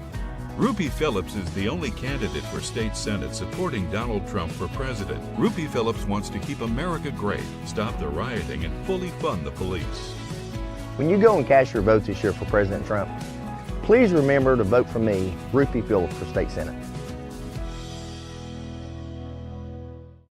I'm your 70-pound St. Bernard puppy, and my lack of impulse control is about to become your problem. No, come on. I saw you eating poop earlier. My focus is on the road, and that's saving me cash with DriveWise. 22-14, Logan picks up their first win of the season as Nitro falls to 0-5. Chris Kidd and Nathan Bush here with you. And again, Nathan, we saw Logan's offense explode in the first half. Jordan Hayes and company attacking through the air, but then Hayes was unable to continue on several possessions in the second half. Had to come back in relief of Aiden Slack after he got hurt. And Logan, despite the trauma unit and the MASH unit that was going on the sideline, was able to hang on with the strength of their defense in the second half. Yeah, absolutely. Logan was able to stay in it there at the end. They were able to just – the defense did a great job. We can sing the defense's praises all evening. They did such a good job hanging tough in there, and they bent but they didn't break. And Nitro tried everything they could, Chris, and both teams honestly had some moments where you just wanted to put your arm through your forehead on both sides. But, man, Logan gets first win of the season, huge win for the Wildcats, and congratulations to Coach Shepard and all the Logan fans out there. Well, it's time now for our Temp Control Hot Hand of the Game, brought to you by Temp Control of Chapmanville. And tonight's Hot Hand, Jordan Hayes. Yeah, we're giving it a lot. If it's not Jordan Hayes, I don't know who it is. Well, Jordan Hayes in it, Aiden Slack's in it, and the Logan defense is in it for what they did in the second half. I said the guttiness of those guys all the way across the board, I said they all deserve game balls tonight. Honestly, everybody should have a game ball tonight. Carson Kirk did great. I mean, this was a full team effort. There was no one man that stood out. Jordan Hayes played injured through the whole game. Aiden Slack did great as well until he had to go out with injury. Kirk was hobbling for most of the game. I mean, Stone had to boot the ball, hurt. Yeah. I mean, the Logan defense was hobbled. Just great play and tough young men right there. And again, Jordan Hayes, 3 touchdown passes. Aiden Slack catching 2 of those. And recovered a pseudo onside kick whenever he blasted off the up man's helmet. That is the play of the season. I don't care what anybody says. And then this Logan defense holding in such tough situations on several key drives by Nitro near the end. Just a great overall team effort. So they all get our Tim Control Hot Hand of the Game Award winner. And this winter, if you want your home to be as comfortable as possible, call Stuart Trickler and Roland Mullins at Tim Control of Chapmanville at 304-855-5200. Well, Nathan, now we say goodbye here tonight. We're not sure where we'll be at next week. As we said, things change on the daily. On the road again, that's where we'll be, Chris. Yeah, we'll be somewhere next week once we know who's scheduled where, who's playing who, and then if we're able to get to Friday or Wednesday or Tuesday or whatever day we may play on, we'll be with you again. But tonight was a lot of fun. Tonight was entertaining all the way around, and looking forward to it again next time. But again, Jimmy Shepard and company, congratulations to them. I know how much this win has to mean to them. Oh, absolutely. They really fought hard on this one. Way to go, guys. Congratulations. Again, we'll say goodbye now and get things out to Fred Persinger and the high school football game night gang as they'll run through everything with you that's gone on around the state here on this Friday night in West Virginia. But it's the Logan Wildcats holding off Nitro 22-14. Here tonight. So for Terry Bucklew back in the WVOW studios, Robbie Mounts, our engineer on video productions, Nathan Bush next to me, I'm Chris Kidd saying so long tonight here from Willis Nesbitt Stadium on Hatfield, Middleburg Island, as you've been listening to the Logan County High School Football Game of the Week with us right here on WVOW, West Virginia's premier sports radio station, and live on video productions.